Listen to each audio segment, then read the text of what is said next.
Hello दोस्तों, क्या हालचाल। मैं सीए कपिल गोयल आ गया हूं आप सब लोगों के सामने लेकर एक नया रिवीजन वीडियो।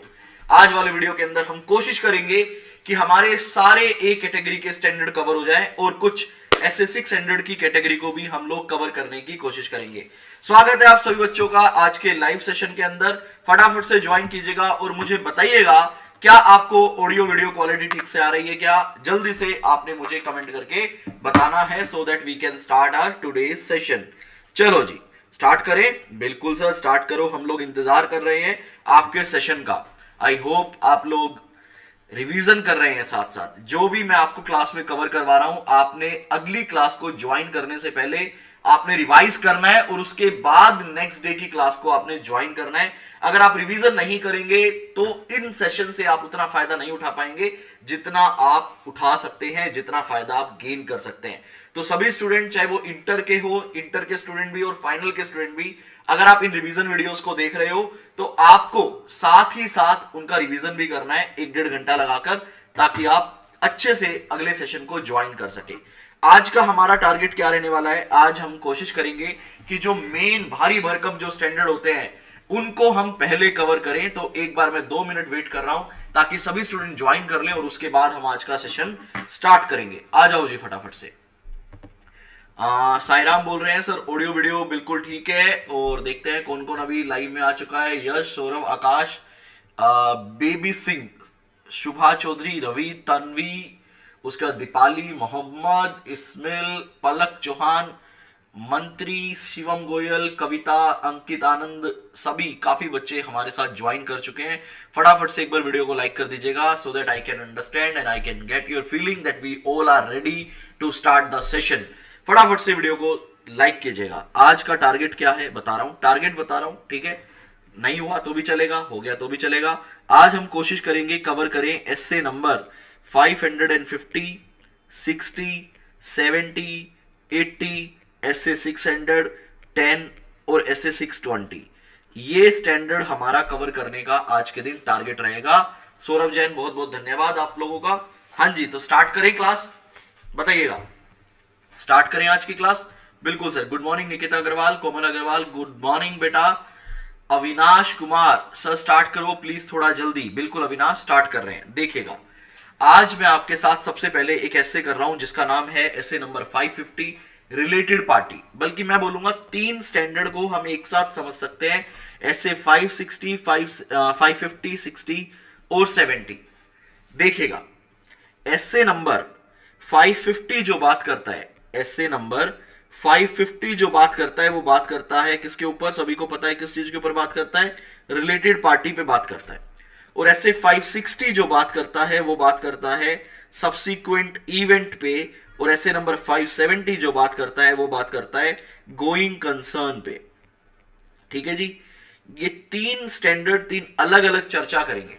हमारी इसमें क्या रिस्पॉन्सिबिलिटी है, आपको सबसे पहले ना किसी भी स्टैंडर्ड को स्टार्ट करने से पहले उसका ऑब्जेक्टिव समझना बहुत जरूरी है कि ऑडिटर का इसमें रोल क्या है, इसमें मैनेजमेंट का रोल क्या है, हम ये स्टैंडर्ड पढ़ने क्यों वाले हैं, रेलेवेंस क्या है। अगर आपको वो रेलेवेंस समझ आ गया ना तो फिर आप उसके कंटेंट को भी बहुत अच्छे तरीके से समझ पाएंगे। ठीक है जी, देखिएगा तो सबसे पहले अगर मैं बात करूं रिलेटेड पार्टी की, आप मुझे बताओ। नाउ विल टॉक अबाउट, देखो मैं बहुत ना इन डेप्थ और बैकग्राउंड में नहीं जा रहा हूं। आप मुझे बताओ इंडियन फाइनेंशियल रिपोर्टिंग फ्रेमवर्क के अंदर, हमारे इंड एएस में या हमारे एएस में या हमारे शेड्यूल 3 के अंदर, आप मुझे बताओ रिलेटेड पार्टी की क्या रिक्वायरमेंट है। अभी हम ऑडिट नहीं पढ़ रहे हैं, अभी मैं आपसे अकाउंट की रिक्वायरमेंट पूछ रहा हूं। तो जब भी हम अकाउंट की रिक्वायरमेंट की बात करते हैं इसका मतलब है कि हमारा फोकस है अकाउंटिंग के ऊपर, फाइनेंशियल्स के ऊपर। तो एज ए मैनेजमेंट आप मुझे बताइएगा कि रिलेटेड पार्टी की आपकी क्या रिक्वायरमेंट है। आप इस पे शायद एएस 18 पढ़ते हो if I am not wrong. बताइएगा क्या रिक्वायरमेंट है। सर हमें क्या करना होता है, यहां पे हमें वर्ड जब मैं यूज कर रहा हूं then I am denoting to the management और अकाउंटेंट। बताइए क्या करना होता है, जल्दी से कमेंट करके बताइए। सर जितनी भी मैनेजमेंट जो भी अकाउंट्स हमारे बनाए जाते हैं, बिल्कुल सही लिखा है पलक ने। सर हमें उनको क्या करना पड़ता है, अलग से डिस्क्लोज करना पड़ता है, डिस्क्लोजर देना पड़ता है कि भैया ये हमारी रिलेटेड पार्टीज है और इन पार्टीज के साथ हमने ये सारी ट्रांजेक्शन्स की है। अगर आप मेरा रेगुलर कोर्स देखेंगे तो उसमें मैं एक बहुत अच्छी सी स्टोरी फ्रेम करता हूं, वो स्टोरी याद हो जाती है तो पूरा स्टैंडर्ड भी याद हो जाता है। लेकिन वहां वहां पे मैं यहाँ पे रिवीजन लेक्चर के अंदर वो सब मैं नहीं कर रहा हूं, ठीक है। मैं सीधा मेनली कंटेंट पे आपसे बात कर रहा हूं। फेयर वैल्यू, बेटा मैं रिलेटेड पार्टी की बात कर रहा हूं। तो आपने सही बोला कि हमें डिस्क्लोजर करना पड़ता है और डिस्क्लोजर के साथ साथ हमें रिलेटेड पार्टी को भी आइडेंटिफाई करके दिखाना पड़ता है। ये एक अकाउंटेंट या ये एक मैनेजमेंट की रिस्पॉन्सिबिलिटी होती है। साथ ही साथ जितनी भी ट्रांजैक्शन ड्यूरिंग द ईयर की जाती है उन ट्रांजैक्शन का अप्रूवल कौन करेगा, इसके लिए भी मैनेजमेंट के पास क्या होने चाहिए, कंट्रोल होने चाहिए। तो चलो इतना ठीक है कि भैया इंड AS 24 बता रहे हैं देव राजपूत, इतना ठीक है कि भैया रिलेटेड पार्टी सारी ट्रांजैक्शन आइडेंटिफाई करनी पड़ेगी, इवन सारी रिलेटेड पार्टी को भी आइडेंटिफाई करना पड़ेगा और हमें डिस्क्लोज करना पड़ेगा। अकाउंटिंग प्रोस्पेक्टिव से इतना बेस मेरे लिए ठीक है आप लोगों को समझाने के लिए। अब हम आगे बढ़ते हैं। अब आप मुझे बताइएगा कि अगर आप इंडिया के अंदर ऑडिट कर रहे हो, ठीक है, हमारा FRM मान लीजिए शेड्यूल 3 है, तो एक ऑडिटर की इसमें क्या रिस्पॉन्सिबिलिटी है। अब मैं इसमें बात कर रहा हूं आपसे किसकी रिस्पॉन्सिबिलिटी की, ऑडिटर की क्या रिस्पॉन्सिबिलिटी है, सोचकर बताओ। सर ऑडिटर की ये रिस्पॉन्सिबिलिटी है कि उसे देखना पड़ेगा कि जितनी भी रिलेटेड पार्टीज हैं, जितनी भी रिलेटेड पार्टी है, क्या सबको आइडेंटिफाई किया या नहीं किया। अगर कोई related party during the year change हुई है, भाई ऐसा भी तो हो सकता है ना, कंपनी ने ड्यूरिंग द ईयर कोई शेयर्स बेच दी हो या नई कंपनी को एक्वायर कर लिया हो, तो जितनी भी related party during the year change हुई है, क्या वो सारा सही से आइडेंटिफाइड है या नहीं है। तो एक तो हमने बात की रिलेटेड पार्टी के आइडेंटिफिकेशन में चेंज के ऊपर बात की। दूसरा आप कहोगे सर मेरी एक रिस्पॉन्सिबिलिटी बनती है कि जितनी भी ट्रांजेक्शन इन लोगों के साथ की गई है, लोगों के साथ मतलब रिलेटेड पार्टी के साथ, क्या वो आर्म लेंथ प्राइस पे की गई है, क्या अगर कुछ अलग से पैसा लिया गया है, कम पैसे पे की गई है, तो उसका अप्रूवल किसने दिया है, उसको किसने ऑथराइज किया है, वो हमें देखना होगा। और साथ ही साथ हमें उसकी अकाउंटिंग और उसका डिस्क्लोजर जो रिक्वायरमेंट है वो एक ऑडिटर को देखना होगा। तो बेसिकली जो AS की रिक्वायरमेंट मैनेजमेंट काम करती है, उन्हीं चीजों को एक ऑडिटर वेरीफाई करेगा। आई होप आपको पर्पस समझ आ गया। यस सर, पर्पस हमें समझ आ गया। अब हम बढ़ते हैं आगे। अब आप मुझे बताइएगा इस काम को ऑडिटर कैसे करेगा। अब हम बिल्कुल, आपको मैंने पर्पस बताया, अब आप मुझे बताइए इस काम को ऑडिटर कैसे करेगा, कैसे वो चेक करे कि रिलेटेड पार्टी कौन है, क्या क्या चेंजेस हुए हैं, ट्रांजैक्शंस अप्रूव्ड है या नहीं है, डिस्क्लोजर सारे ठीक है या नहीं है, बताइए कैसे करेगा। तो आपको मेरी एक बात हमेशा याद रखनी है, जो कि ऐसे 550 में भी लगेगी, 560 में भी लगेगी, 570 में भी लगेगी और बाकी सारे स्टैंडर्ड्स में भी लगती है। नंबर 1, सर कोई भी एरिया आप क्यों ना करें, चाहे वो रिलेटेड पार्टी हो, गोइंग कंसर्न हो, सब्सिक्वेंट इवेंट हो, सबसे पहले ऑडिटर को एक अंडरस्टैंडिंग लेनी होती है। आपको पता है मैं किस स्टैंडर्ड की बात कर रहा हूं। सर ऑडिटर को एक अंडरस्टैंडिंग लेनी होती है। किस चीज की अंडरस्टैंडिंग लेंगे, वो अंडरस्टैंडिंग लेगा कि कंपनी, यार ये रिलेटेड पार्टी को आइडेंटिफाई करना ये मेरी रिस्पॉन्सिबिलिटी थोड़ी ना है, मैनेजमेंट की रिस्पॉन्सिबिलिटी है फाइनेंशियल को बनाना एज पर FRF। तो यहां पे इसका मतलब है किसकी रिस्पॉन्सिबिलिटी आइडेंटिफाई करना रिलेटेड पार्टी, मैनेजमेंट की। तो ऑडिटर अंडरस्टैंडिंग लेगा, कैसे लेगा सर, ऑडिटर ना इंक्वायरी करेगा। किसके साथ इंक्वायरी करेगा सर, मैनेजमेंट के साथ, दोज चार्ज विद गवर्नेंस के साथ और अदर्स के साथ। भाई क्या करेगा इंक्वायरी में, वो इंक्वायरी में पूछेगा, वो इंक्वायरी में पूछेगा मैनेजमेंट से कि आप मुझे बताइए आपके यहां क्या प्रोसेस है रिलेटेड पार्टी को आइडेंटिफाई करने का। आप बताइए भाई साहब, आपके यहां कौन अप्रूव करता है रिलेटेड पार्टी को, आप कैसे देखते हो क्या क्या चेंजेस हुए हैं। इसका मतलब मैनेजमेंट उसे इंक्वायरी में बताएगी कि ऑडिटर साहब हमारे अकाउंटिंग सिस्टम के अंदर हमने ऑलरेडी हमारे रिलेटेड पार्टी को डिफाइन किया हुआ है। अब उनके साथ जैसे ही कोई एंट्री की जाती है, जैसे ही कोई ट्रांजैक्शन होती है, हमारा सॉफ्टवेयर उन ट्रांजैक्शन को अलग कर देता है और साल के आखिरी में हम उनको अलग से डिस्क्लोज कर लेते हैं। इसका मतलब हम उनके प्रोसेस को भी समझेंगे, इसका मतलब हम उनके किसको समझेंगे, प्रोसेस को भी समझेंगे और उसके कंट्रोल्स को भी समझेंगे कि आप बताओ आप कैसे आइडेंटिफाई करते हो रिलेटेड पार्टी को, उनकी ट्रांजैक्शंस को, आपके कंट्रोल्स क्या हैं। यहां तक समझ आ रहा है? बिल्कुल सर, बिल्कुल समझ आ रहा है। ऑडिटर डिस्कशन कर रहा है मैनेजमेंट के साथ, मैनेजमेंट के साथ डिस्कशन हुआ, मैनेजमेंट ने सब कुछ बताया। क्या इंक्वायरी अलोन इज सफिशिएंट? मैं आप लोगों से पूछना चाहूंगा, क्या डिस्कशन सफिशिएंट होता है क्या? नहीं सर, डिस्कशन से मेरे को एक बेसिक अंडरस्टैंडिंग मिल जाती है। अब इसके बाद ऑडिटर को अपने ऑडिट प्रोसीजर लगाने ही पड़ेंगे, सब्सटेंटिव ऑडिट प्रोसीजर लगाना ही पड़ेगा।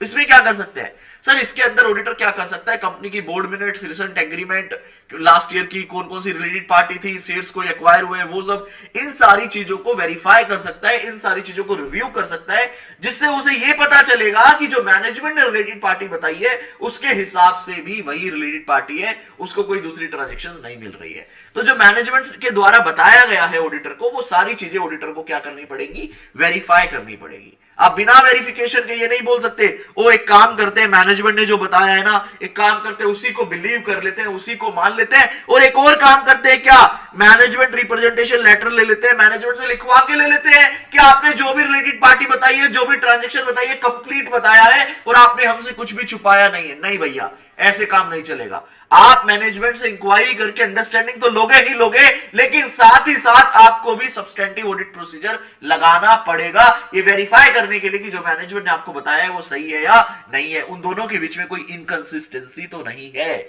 यहां तक आपको मेरी बात समझ आती है तो मुझे ओके करके लिखिएगा। हाँ जी सर, हमने मैनेजमेंट ने इंक्वायरी की, हमने इंस्पेक्शन कर लिया, अब बताओ कपिल सर अब क्या करना है? अब देखो, आपने इंस्पेक्शन किया, इसमें याद है मैं एक लड़की का एग्जांपल लेता था जो घर पे आती थी, मम्मी से झूठ बोलती थी, फिर मम्मी उसके ग्रीटिंग कार्ड्स वगैरह देखती थी और फिर पूछती थी। अब इंस्पेक्शन में, अब मैं उस स्टोरी को थोड़ा लिंक कर रहा हूं, अगर किसी बच्चे ने पुराने लेक्चर देखे हैं तो। अब ऑडिटर को कुछ मिल गया, ऑडिटर को कुछ मिल गया, ऑडिटर को कोई एक ऐसी रिलेटेड पार्टी मिल गई जो मैनेजमेंट ने नहीं बताई थी। भाई मैनेजमेंट ने इंक्वायरी में सब कुछ बताया, these are are related party. अब ऑडिटर ने जब इंस्पेक्शन स्टार्ट किया तो ऑडिटर को मिल गई, क्या मिल गई? रिलेटेड पार्टी, एक ऐसी रिलेटेड पार्टी जो मैनेजमेंट ने नहीं बताई थी, या फिर एक ट्रांजैक्शन मिल गई, ऐसी ट्रांजैक्शन जो मैनेजमेंट ने नहीं बताई थी। मतलब रिलेटेड पार्टी तो बताई थी, आपने मम्मी को बोला था मम्मी ये मेरा दोस्त है, लेकिन मम्मी को पता चल गया ये तुम्हारा दोस्त नहीं है, इसके साथ तुम्हारी उल्टी सीधी ट्रांजैक्शंस है। तो यहां पे ऑडिटर को क्या पता चला? ऑडिटर को या तो कोई नई रिलेटेड पार्टी पता चल गई या उसके साथ ट्रांजैक्शन पता चल गई। अब आप मुझे बताओ ऑडिटर का सबसे पहला क्या रिएक्शन होगा? थोड़ा दिमाग लगा के करना है स्टैंडर्ड को, बताओ जी क्या रिएक्शन होगा? सर ऑडिटर ने अपना काम कैसे स्टार्ट किया था? सर ऑडिटर ने सबसे पहला स्टेप लगाया था इंक्वायरी। मैनेजमेंट से पूछा था आप बताओ आप कैसे आइडेंटिफाई करते हो, आपके क्या कंट्रोल है। फिर हमने किया इंस्पेक्शन, और इंस्पेक्शन के दौरान मुझे कुछ पता चला जो मैनेजमेंट ने नहीं बताया। तो सबसे पहले बताओ मेरे मन में क्या आएगा? मेरे मन में आएगा गुस्सा। I will ask management why your internal control fail to identify that related party relationship और ट्रांजैक्शन। मैं उनसे पूछूंगा, साथ ही साथ हो सकता है मैनेजमेंट ने बेटा ये इंटेंशनली किया हो, तो ऐसे 240 फ्रॉड को भी लिंक करेंगे, हो सकता है मैनेजमेंट ने यहां पे फ्रॉड किया हुआ हो और इसका इंपैक्ट मेरे दूसरे अदर एरियाज में भी आया हो। दो बातें हो गई, मैनेजमेंट से डिस्कशन करेंगे, रीजन पूछेंगे कंट्रोल फेलियर का, फ्रॉड का इंपैक्ट देखेंगे, अपने बाकी टीम मेंबर से डिस्कशन करेंगे, उनको भी बताएंगे, और हो सकता है रीअसेस करना पड़े रोमम वगैरह और कुछ बेसिक बातें। तो ये मेरा उस पे क्या रहेगा? रिएक्शन रहेगा। ये मेरा क्या रहेगा? रिएक्शन रहेगा। और अगर मुझे कोई ऐसी ट्रांजैक्शन मिल जाए जो out of the normal course of business है, मतलब जो नॉर्मल कोर्स ऑफ बिजनेस से बाहर है, ये तो और भी गंदी बात है, तो ऐसे केस में हम पूछेंगे भैया रैशनल क्या है, बेस क्या है, किसने इस ट्रांजैक्शन को अप्रूव किया वो भी बताओ, और आपका डिस्क्लोजर और अकाउंटिंग, ये सारी बातें हमें देखनी पड़ेगी। चाहे आपको नई रिलेटेड पार्टी मिले, चाहे ट्रांजैक्शन मिले, चाहे out of the normal course of business transaction मिले, आपको रैशनल भी साथ साथ चेक करना है। चलो जी, मैनेजमेंट ने आपको एक्सप्लेनेशन दे दिया, मैनेजमेंट ने बता दिया जी ये ट्रांजैक्शन हमारे बोर्ड ऑफ डायरेक्टर्स ने अप्रूव की हुई है, हम ये एक एक्सेप्शनल ट्रांजैक्शन थी इसलिए हमारे इंटरनल कंट्रोल ने नहीं पकड़ा है। Then auditor have to evaluate or reassess the risk of material misstatement and accordingly he will decide whether the proper accounting and disclosure has been made or not. तो सबसे पहले आपने क्या किया? सबसे पहले हमने इंक्वायरी की, ठीक है जी, अंडरस्टैंडिंग लेने के लिए, उसको इंस्पेक्शन किया। इंस्पेक्शन के अंदर अगर मुझे कुछ भी मिला नेगेटिव तो मैंने उस पर क्या किए? कुछ फर्दर ऑडिट प्रोसीजर लगाए, हाँ या ना? फर्दर ऑडिट प्रोसीजर लगाने के बाद मैंने फाइनल अपना ओपिनियन फ्रेम किया। ओपिनियन कैसे फ्रेम करेंगे? फाइनली आई विल डिसाइड कि वो ट्रांजैक्शन ठीक थी क्या, उसका डिस्क्लोजर सही था क्या, और उसी के बाद फिर मैंने अपनी ऑडिट रिपोर्ट पे उसका इंपैक्ट देखा। तो दीज आर दी स्टेप्स। अब आप मुझे बताओ, डू यू गाइज वांट कि मैं आपको ये हैंड एंड चार्ट से भी करवाऊं पूरा? जल्दी बताओ, समझ आया आपको? रिलेटेड पार्टी अभी मैं हैंड रिटन चार्ट से करवाऊं या बुक से करवाऊं ये मैं डिसाइड नहीं कर पा रहा हूं। आप लोग बताओ कहां से करना चाहोगे? आप लोग बताओ।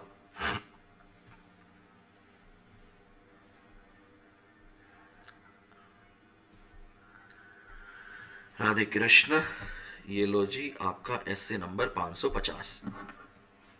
देखिएगा देखिएगा, ये हैंडरिटन चार्ट आपको दिख रहा है, ये सब टेलीग्राम पे अवेलेबल है, आप मेरे टेलीग्राम से ले सकते हैं इन चार्ट को, ठीक है जी।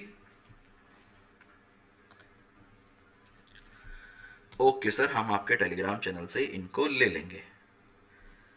राधे कृष्ण राधे कृष्ण कृष्ण कृष्ण राधे राधे। लो जी बेटा, करते हैं। देखिए, जो मैंने बताया वो सारे स्टेप आपको यहां देखने को मिलेंगे, बुक से भी करवा देंगे, हैंडरिटन चार्ट से भी देख लो। स्टेप नंबर 1 क्या कहता है, ऑडिटर क्या लेगा, अंडरस्टैंडिंग लेगा।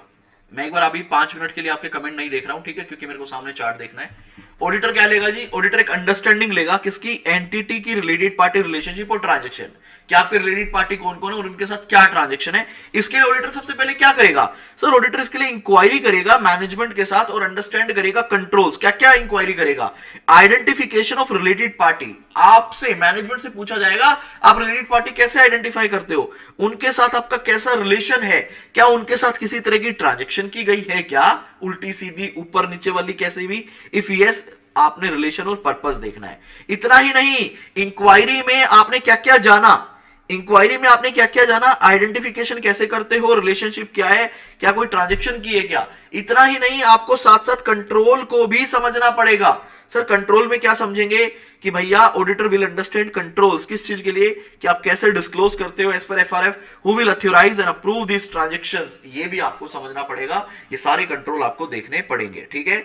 ऑडिटर को since going concern, related party, subsequent event, these are high risky area, रोमम इसमें ज्यादा होता है, रिस्क ज्यादा होता है। आपको हमेशा हमेशा हमेशा प्रोफेशनल स्केप्टिसिज्म, अलर्टनेस मेंटेन करके रखनी है रिलेटेड पार्टी के लिए। ये पॉइंट ना कॉमन पॉइंट है, हर जगह लगा सकते हो। Maintain alertness if auditor identify related party transactions, अगर आपको कुछ मिलता है देन डिस्कस करो मैनेजमेंट के साथ और शेयर करो सारी relevant information with your engagement team, मतलब बाकी टीम मेंबर के साथ भी सब कुछ शेयर करो। यहां से आपका स्टेप 2 से होता है स्टैंडर्ड का मेन पार्ट स्टार्ट। आप लोगों ने ऐसे 315 पढ़ा होगा जो कि कहता है identify NSS the risk of material misstatement. तो ऐसे 315 कहता है कि आप रिलेटेड पार्टी का, तीनों स्टैंडर्ड उठा रहा हूं, सब्सिक्वेंट इवेंट का, गोइंग कंसर्न की वजह से कितना रिस्क हो सकता है उसे आइडेंटिफाई करो, एसेस करो। सिर्फ आइडेंटिफाई और एसेसमेंट काफी नहीं होता, आपको उस पर रिस्पॉन्स भी ड्राफ्ट करना होता है। तो अगला स्टेप आता है identify and assess the risk of material misstatement, और उसके नीचे मैंने लिखा है आपके लिए क्या, अगर आप देखेंगे तो response as per SA 332 risk of material misstatement. किस चीज का रिस्क, रिलेटेड पार्टी रिलेशनशिप और ट्रांजैक्शन का। देखिए क्या कहते हैं, अगर ये एक जनरल पॉइंट है बेटा, this is a general point, if auditor identify any significant risk, अगर ऑडिटर को कुछ भी मिलता है then he will consider SA 240 as well. 240 अभी हमने नहीं किया है, हम करेंगे तब आपको समझ आएगा। फ्रॉड रिस्क फैक्टर भी आपको कंसीडर करना है। अब देखो दो सिचुएशन है यहाँ पे, ये दो सिचुएशन आपने कर ली, आपका स्टैंडर्ड खत्म। किताब से भी आपको पढ़ने की जरूरत नहीं है, अगर आपने मेरे हैंडरिटन चार्ट से अच्छे से समझ लिया तो एक बार रीड करोगे तो भी चलेगा, सीधा क्वेश्चन बैंक कर सकते हो आप। सिचुएशन 1 क्या कहती है, ये हटा दो, ये फालतू की चीजें, ये बच्चों को समझाने के लिए होती है। सिचुएशन 1 क्या कहती है, ऑडिटर की इंक्वायरी हो चुकी, अंडरस्टैंडिंग वाला पार्ट हो चुका। अब ऑडिटर ने आइडेंटिफाई की प्रीवियसली अनआइडेंटिफाइड और अनडिस्क्लोज रिलेटेड पार्टी रिलेशनशिप और ट्रांजैक्शन। भैया प्रीवियसली मैनेजमेंट ने उस रिलेशनशिप को और उन ट्रांजैक्शन को डिस्क्लोज नहीं किया था और ऑडिटर ने क्या कर लिया, आइडेंटिफाई कर लिया। ऐसे केस में आप खुद सोचो, आप ऑडिटर आप क्या करोगे। तो देखो ये वाला पॉइंट ना, ये बाद में रखना, ये आखिरी में रखना। सबसे पहले क्या करोगे आप, सबसे पहले हम मैनेजमेंट से, यहाँ पे रिक्वेस्ट लिखा है, हालांकि रिक्वेस्ट नहीं, गुस्से वाली फील है यहाँ पे, request management to identify all related party and do evaluation.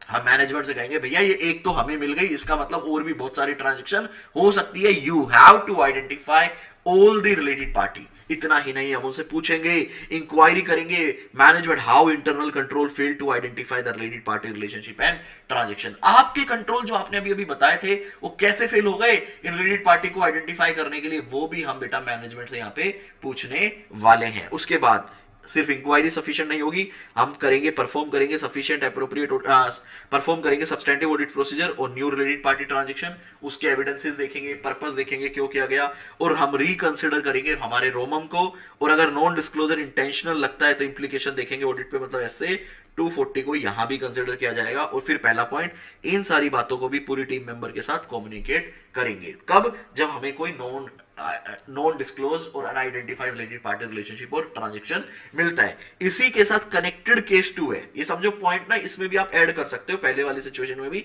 जो मैं आपको करवा रहा हूं। केस 2 क्या कहता है? You have identified a related party transaction that is outside the entity normal course of business.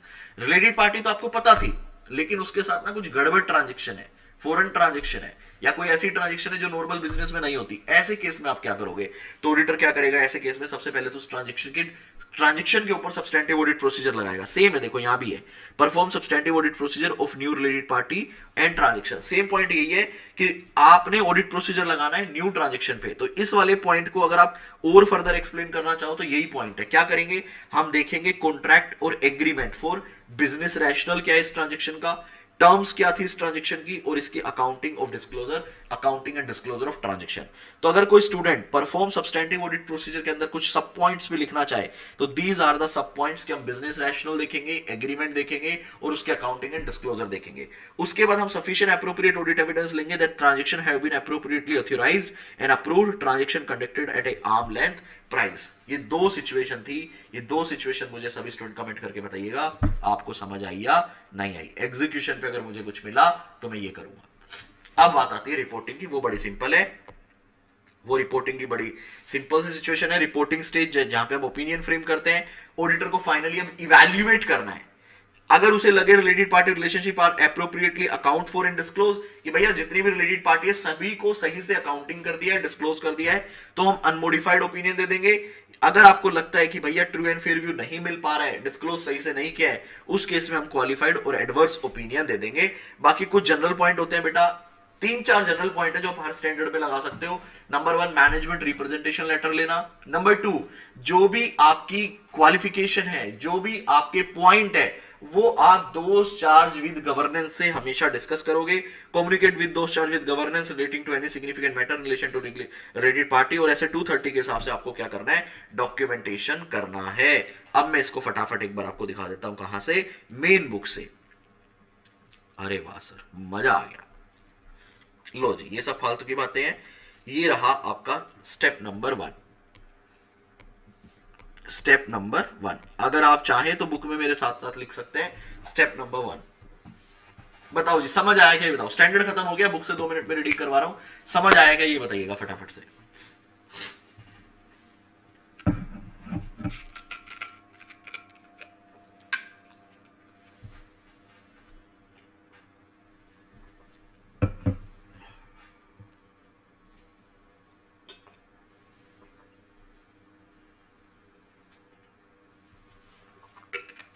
Yes sir, okay जी, चलो फटाफट से बुक से रीड करते हैं, ठीक है?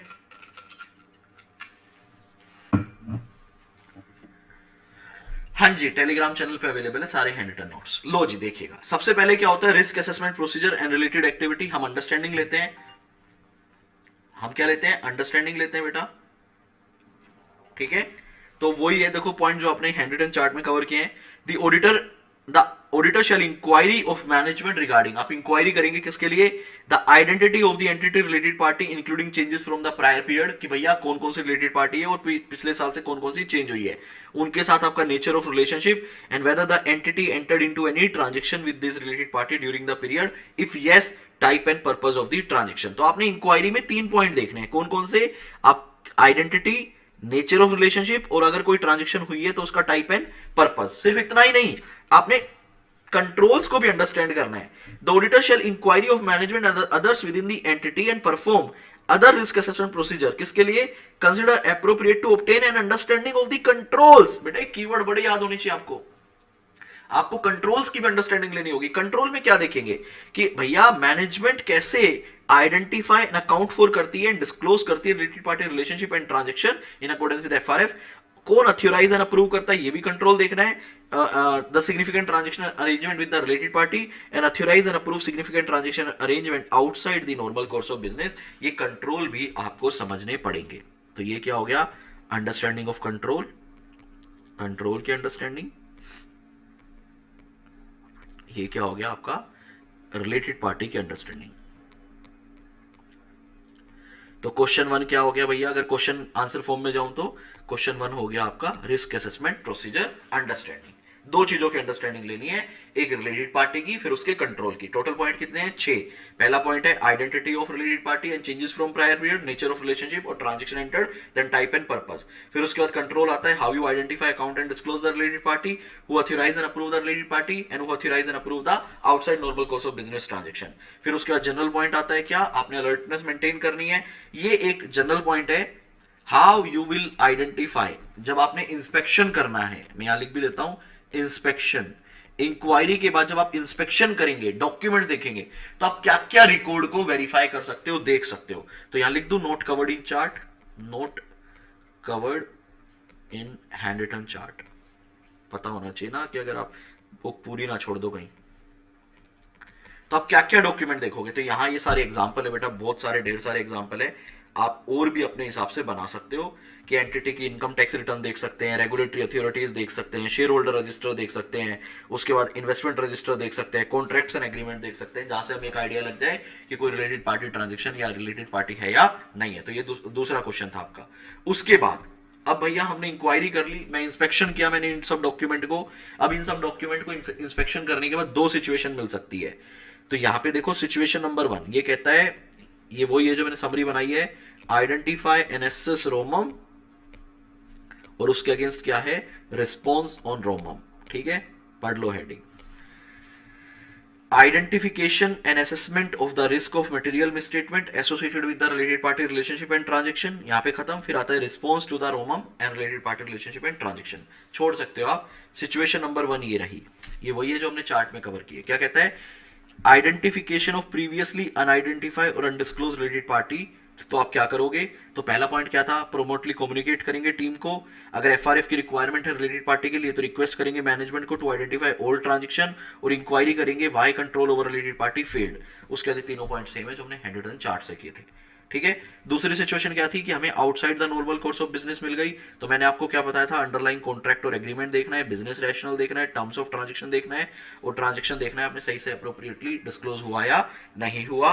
उसके बाद आपने WR लेना है, कम्युनिकेट करना है, डॉक्यूमेंटेशन देखना है। ये था आपका एस्से नंबर 550। क्वेश्चन बैंक कर लीजिएगा ताकि आपको अच्छे से ये भी पता चल जाए कि आईसीआई इन तीनों ही, देखो 4 क्वेश्चन बनते हैं, ये भी बता देता हूं, मेन 4 क्वेश्चन बनते हैं। एक अंडरस्टैंडिंग का क्वेश्चन बनता है, एक बनता है आप कैसे वेरीफाई करोगे रिलेटेड पार्टी को, तीसरा क्वेश्चन बनता है कि अगर कोई रिलेटेड पार्टी आपको मिल जाए अनआइडेंटिफाइड और अनडिस्क्लोज, और फोर्थ क्वेश्चन बनता है कि अगर आपको कोई outside the normal course of business transaction मिलती है तो आप क्या करोगे। तो 4 क्वेश्चन, 3 पॉइंट यहां पे है, 5 पॉइंट यहां पे है, 6 पॉइंट अंडरस्टैंडिंग में, और एग्जांपल आप अपने हिसाब से लिख सकते हो। बताइएगा फटाफट से, then will move to the next standard, then will move to the next standard.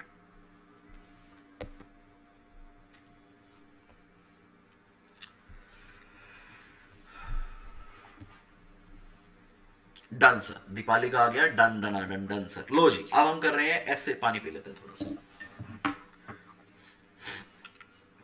बहुत ही बढ़िया।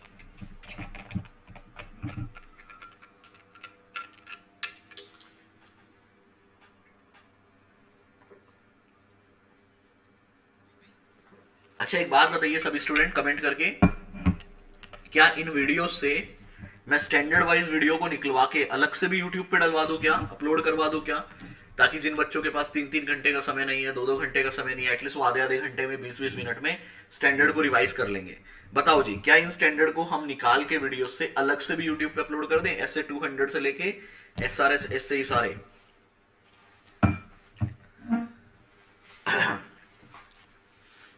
आप बोलोगे तो हम अपलोड कर देंगे, मेरे को तो अपनी टीम को बोलना है, वो वीडियो डाउनलोड करके अपलोड करते रहेंगे। सागरिका, चलो जी कर देंगे अपलोड, बहुत अच्छा होगा सर। ये तो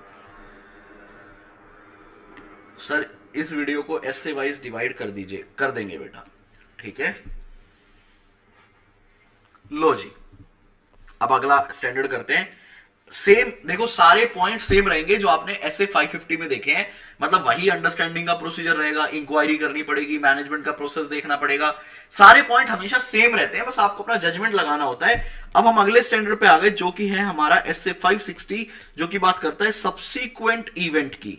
सब्सीक्वेंट इवेंट की बात करता है, सभी स्टूडेंट मुझे एएस नंबर और इंड एएस नंबर बताएंगे। बताओ जी, सब्सिक्वेंट टाइम स्टैम्प भी लगा देंगे, टाइम स्टैम्प भी लगा देंगे। एएस नंबर 4 दीपाली ने बता दिया, एएस 4 है, और इंडेस भी बता दो, इंडेस भी बता दो। ठीक है बेटा, कर देंगे। सरस्वती, इंडेस 10, इंडेस 10। मैं इंडेस की रिक्वायरमेंट तो नहीं बोलूंगा, एएस की रिक्वायरमेंट क्या बोलता है कि एक मैनेजमेंट को देखो, जब भी आप कोई स्टैंडर्ड पढ़ते हैं ना, तो सबसे पहले आपको मैनेजमेंट के पॉइंट ऑफ व्यू से सोचना है, एक अकाउंट्स के पॉइंट ऑफ व्यू से सोचना है। जिस पॉइंट ऑफ टाइम पे आपके अकाउंट की अंडरस्टैंडिंग क्लियर हो जाए ना, then you will move to the auditor point. ठीक है, जैसे हमने रिलेटेड पार्टी में किया था। अब आप मुझे बताओ, इंड एएस 1110 या एएस 4 क्या बोलता है? सर, इंड एएस 10 या एएस 4 ये बोलता है कि मैनेजमेंट को 31 मार्च के बाद अगर कोई इवेंट होती है, कोई ट्रांजैक्शन होती है, और अप्रूवल तक, जब फाइनेंशियल स्टेटमेंट अप्रूव होते हैं, तब तक उसे वो सारी इवेंट को और ट्रांजैक्शन को रिव्यू करना होता है, और ये देखना होता है क्या वो इवेंट या और वो ट्रांजैक्शन वो एडजस्टिंग इवेंट है या नहीं है। या तो इवेंट कैसा होगा, एडजस्टिंग होगा, या फिर एडजस्टिंग नहीं होगा। अगर वो एडजस्टिंग इवेंट है तो उसे फाइनेंशियल में लेके जाना पड़ता है, या फिर आपका डिस्क्लोजर जाता है, और हो सकता है वो इवेंट एडजस्टिंग भी ना हो। अब ये एडजस्टिंग कब होगी, एडजस्टिंग कब नहीं होगी, ये हमारे ऑडिट का पार्ट नहीं है। इसके लिए आप एएस 4 या इंड एएस 10 आपको करना होगा, जहां पे आपको बताया जाएगा कि अगर वो ट्रांजैक्शन, वो इवेंट 31 मार्च को एग्जिस्ट करता था तो वो एक एडजस्टिंग इवेंट रहेगा, अदरवाइज नहीं। और भी बहुत सारे रूल हो सकते हैं, मैं यहाँ पे आपको अकाउंट या आपको इंड एएस 10 नहीं सिखा रहा हूं, वो मैं चाहूंगा आप वहीं पे अलग से करें, क्योंकि अगर मैंने कुछ बोल दिया और वहां गलत हुआ तो आपकी अंडरस्टैंडिंग और आपकी नॉलेज वहां पे बिगड़ सकती है, इसलिए मैं उस एरिया में नहीं घुसा रहा हूं अभी आपको। लेकिन बेसिक आपको बताया कि हमें दो तरह की ट्रांजैक्शन देखनी होती है, whether it is adjusting event or whether it is a non adjusting event according to AS number 4। ये मैनेजमेंट का काम था। अब आप मुझे बताइएगा ऑडिटर का क्या काम रहेगा, सोचकर बताइएगा, यहाँ पे ऑडिटर का क्या रोल रहेगा। सर, जैसे आपने रिलेटेड पार्टी में बताया था, ऑडिटर को भी समझना पड़ेगा मैनेजमेंट से, मतलब रिस्क असेसमेंट ऐसे 315 320 हर एरिया में लगता है, ध्यान रखना। ऑडिटर को रिस्क असेसमेंट करना पड़ेगा, उसे समझना पड़ेगा कि मैनेजमेंट कैसे आइडेंटिफाई करती है क्या कि कोई सब्सिक्वेंट इवेंट हुआ है या नहीं, मैनेजमेंट का प्रोसेस क्या है, वो एक ऑडिटर को समझना पड़ेगा। Inquiry is sufficient? नहीं sir, inquiry is never sufficient. तो ऑडिटर को भी इंस्पेक्शन करना पड़ेगा, मल्टीपल डॉक्यूमेंट देख सकता है, मार्केट न्यूज देख सकता है, सब्सिक्वेंट ऑडिट प्रोसीजर लगा के देख सकता है कि भैया कोई इवेंट और ट्रांजैक्शन हुआ है नहीं, जिसे हम सब्सिक्वेंट टेस्टिंग बोलते हैं। तो इस तरह से ऑडिटर भी अपना इंस्पेक्शन करेगा और देखेगा कि उसे कोई इवेंट और ट्रांजैक्शन नजर आ रही है या नहीं आ रही है। मान लो, और मैनेजमेंट रिप्रेजेंटेशन लेटर लेगा कि भैया आपने सारी ट्रांजैक्शन और इवेंट हमें डिस्क्लोज कर दिया है, हमें बता दिया। ये सब जनरल पॉइंट है, प्रोफेशनल स्केप्टिसिज्म, अलर्टनेस मेंटेन करेगा, ये सारी जनरल पॉइंट है, इनको मैं बार बार डिस्कस नहीं कर रहा। मैनेजमेंट से आपने इंक्वायरी की, आपने इंस्पेक्शन किया, बोर्ड मिनट्स देखा, सब्सिक्वेंट टेस्टिंग की, मार्केट न्यूज देखी, इंडस्ट्री का डेटा देखा, रेशियो एनालिसिस किया, आप बहुत सब कुछ कर रहे हो। आपने देखा कि भैया मुझे या किसी एग्रीमेंट से आपको पता चल रहा है, या किसी लीगल केस का डिसीजन आ गया, या कोई गवर्नमेंट की पॉलिसीज चेंज हो गई, जिससे आपको लग रहा है कि यार इसका तो डिस्क्लोजर जाना चाहिए, या ये तो फाइनेंशियल के अंदर आना ही आना चाहिए। तो एक बात आप मुझे बताइएगा सोचकर सभी स्टूडेंट, हमारे एसए का नाम है SA 560 subsequent event. Subsequent event, तो सब्सिक्वेंट इवेंट में आप मुझे बताइएगा कि जिस दिन एक ऑडिटर अपनी ऑडिट रिपोर्ट को साइन कर देता है, ठीक है, जिस दिन एक ऑडिटर अपनी ऑडिट रिपोर्ट को साइन कर देता है, आप मुझे बताइएगा क्या उस दिन के बाद वो ऑडिटर रिस्पॉन्सिबल होता है क्या? सोचकर बताओ। साइन ही बढ़िया तरीके से नहीं हो रहे यार हमारे, चलो छोड़ो, बताओ जी।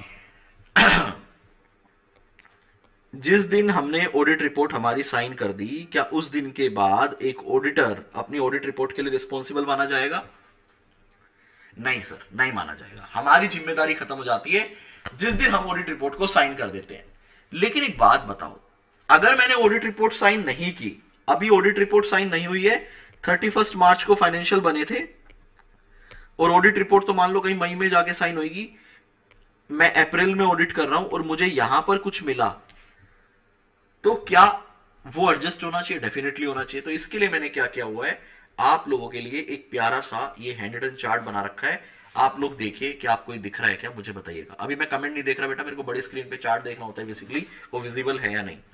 ठीक है, सब्सिक्वेंट इवेंट, तो यहां पे देखिए मैंने ना आपके लिए एक फ्लो चार्ट बनाया है जिससे आप पूरे स्टैंडर्ड को बहुत ही आसान तरीके से समझ सकते हो। वो जनरल पॉइंट वो सब सेम रहेंगे जो हम रिलेटेड पार्टी में पढ़कर आए थे, या फिर वो हम गोइंग कंसर्न में पढ़ेंगे। अब मैं यहाँ पे स्पेसिफिक पॉइंट डिस्कस कर रहा हूं इस हैंड रिटन चार्ट के अंदर। मान लीजिए हमारा साल कब खत्म होता है बेटा, 31 मार्च को। अभी ईयर कुछ भी हो सकता है, ये मेरा पुराना चार्ट है, ईयर अलग है। 31 मार्च को हमारा साल खत्म होता है। ठीक है जी, बिल्कुल ठीक बात है सर। उसके बाद अगर हम आगे बढ़े, मेरे एग्जाम्पल में यहाँ पे 30 मई को ऑडिटर ने auditor sign the audit report होना चाहिए, ऑडिटर ने साइन कर दिया अपना ऑडिट रिपोर्ट। ठीक है जी, बिल्कुल सही है। उसके बाद 5 जून को क्या हुआ है, तकरीबन 6-7 दिन के बाद, 5-6 दिन के बाद, ऑडिटर ने वो रिपोर्ट, जो अपनी रिपोर्ट थी, वो मैनेजमेंट को दे दी। मतलब 5, हालांकि ये गलत एग्जांपल सही बताऊं तो, लेकिन फिर भी ठीक है, समझने के लिए ठीक है कि 30 मई को हमने हमारी ऑडिट रिपोर्ट को साइन किया। 5-6 दिन तक मैं मान लो कहीं पे बिजी हूं, मैंने ऑडिट रिपोर्ट नहीं दी, मैं ऐसे 720 की एनुअल रिपोर्ट को पढ़ने में बैठा हूं अभी भी, तो गलत है टेक्निकली। एग्जांपल सेम डे दे दी जाती है, लेकिन हम समझाने के लिए शायद मैंने लिखा हुआ है कि 6 दिन बाद हमने वो मैनेजमेंट को दी, 6 दिन तक हमने अपने पास ही रखे साइन करके। ठीक है सर, मान ली 6 दिन के बाद हमने मैनेजमेंट को दी, और फिर मैनेजमेंट ने उसको ना 10 दिन के बाद, हाँ ये समझाने के लिए है क्योंकि प्रैक्टिकल लाइफ में तो एक एक दिन में हो जाती है, मैनेजमेंट ने 10 दिन के बाद क्या किया, उसको पब्लिक को दिया। तो आपको ये डेट समझ आई? पहले ये बताओ, डेट समझ आई आप लोगों को? जल्दी से बताइएगा कि भैया 31 मार्च को फाइनेंशियल बने, 30 मई को ऑडिट कंप्लीट हुआ, 5 जून को रिपोर्ट दी गई, 15 जून को मैनेजमेंट ने रिपोर्ट को पब्लिक कर दिया। You have to apply your judgement, और आपने मुझे जवाब देना है। अब आप मुझे बताइएगा 31 मार्च तक मैनेजमेंट को अगर कुछ भी मिलता है जो कि सब्सिक्वेंट इवेंट है और एक एडजस्टिंग इवेंट है, तो आप मुझे सोचकर बताइएगा, वॉइस क्लियर नहीं है?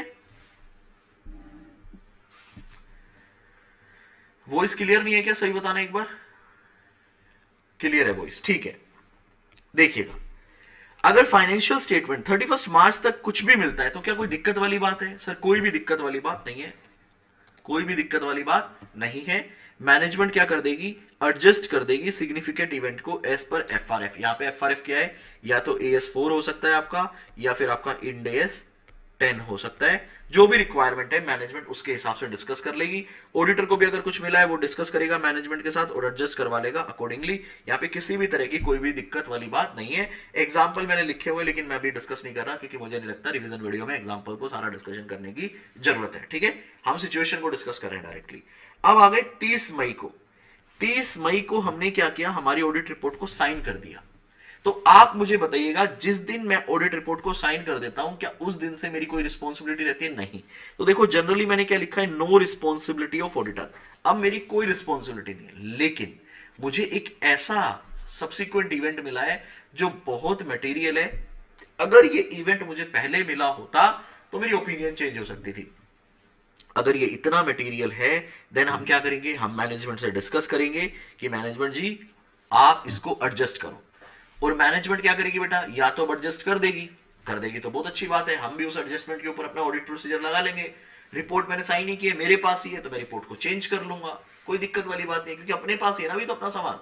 और अगर मैनेजमेंट कहे नहीं भैया हम तो एडजस्ट नहीं करेंगे, तो मत करो भैया, रिपोर्ट हमारे पास है, हम हमारी ओपिनियन चेंज कर देंगे। तो यहाँ पे भी कोई भी दिक्कत वाली बात नहीं है, अमेंड ओपिनियन इफ रिक्वायर्ड। समझ आई बात? दूसरी सिचुएशन आ गई सर। तीसरी सिचुएशन में क्या हो रहा है, अब मैंने अपनी रिपोर्ट दे दी किसको, मैनेजमेंट को। रिपोर्ट मैंने मैनेजमेंट को दे दी है, और उसके बाद मुझे कोई सब्सिक्वेंट इवेंट पता चल रहा है जो कि मटेरियल है, मतलब जिसका ओपिनियन पे इंपैक्ट आ सकता था। तो क्या करोगे, तो डेफिनेटली हम मैनेजमेंट से डिस्कस करेंगे। इस सिचुएशन में भी मैनेजमेंट कहेगी यार ये तो डेफिनेटली एडजस्टिंग इवेंट है और हम एडजस्ट करने के लिए तैयार है। अभी हमारी रिपोर्ट जा चुकी है किसके पास, मैनेजमेंट के पास। तो हम मैनेजमेंट को कहेंगे एक काम करो, आप इसे एडजस्ट करो, हम इसका ऑडिट करके आप या तो वो रिपोर्ट हमें वापस दे दो, हम आपको नई रिपोर्ट दे देंगे, या फिर हम उस रिपोर्ट को क्या करते हैं, एक अमेंडेड ऑडिट रिपोर्ट आपको बना देते हैं, या जो हमने ऑडिट रिपोर्ट बनाई है उसी में जो चेंज हुआ है उसके हम एक सेकंड डेट डाल देते हैं अगर लॉ एंड रेगुलेशन अलाउ करे तो, या फिर एक न्यू रिपोर्ट दे देंगे। सब कुछ हमारे हाथ में, हमारे और मैनेजमेंट के हाथ में है। अगर मैनेजमेंट एग्री कर रही है तो भी कोई दिक्कत वाली बात नहीं है। लेकिन सर अगर मैनेजमेंट एग्री ना करे तो उस केस में हमें मैनेजमेंट को बोलना है कि do not issue my audit report to the public. ठीक है जी, आपने इशू नहीं करने देनी है। और मैनेजमेंट सर उसके बाद भी कर दे तो लीगल एक्शन लेना है। ये take action to prevent reliance, ये थोड़ी टेंशन वाली सिचुएशन हो जाती है यदि मैनेजमेंट डिसएग्री करे तो। मैनेजमेंट एग्री कर रहा है फिर तो कोई भी चैलेंज ही नहीं है, फिर तो सब कुछ सॉर्टेड है, काम हो जाएगा। अगली सिचुएशन और भी खतरनाक है।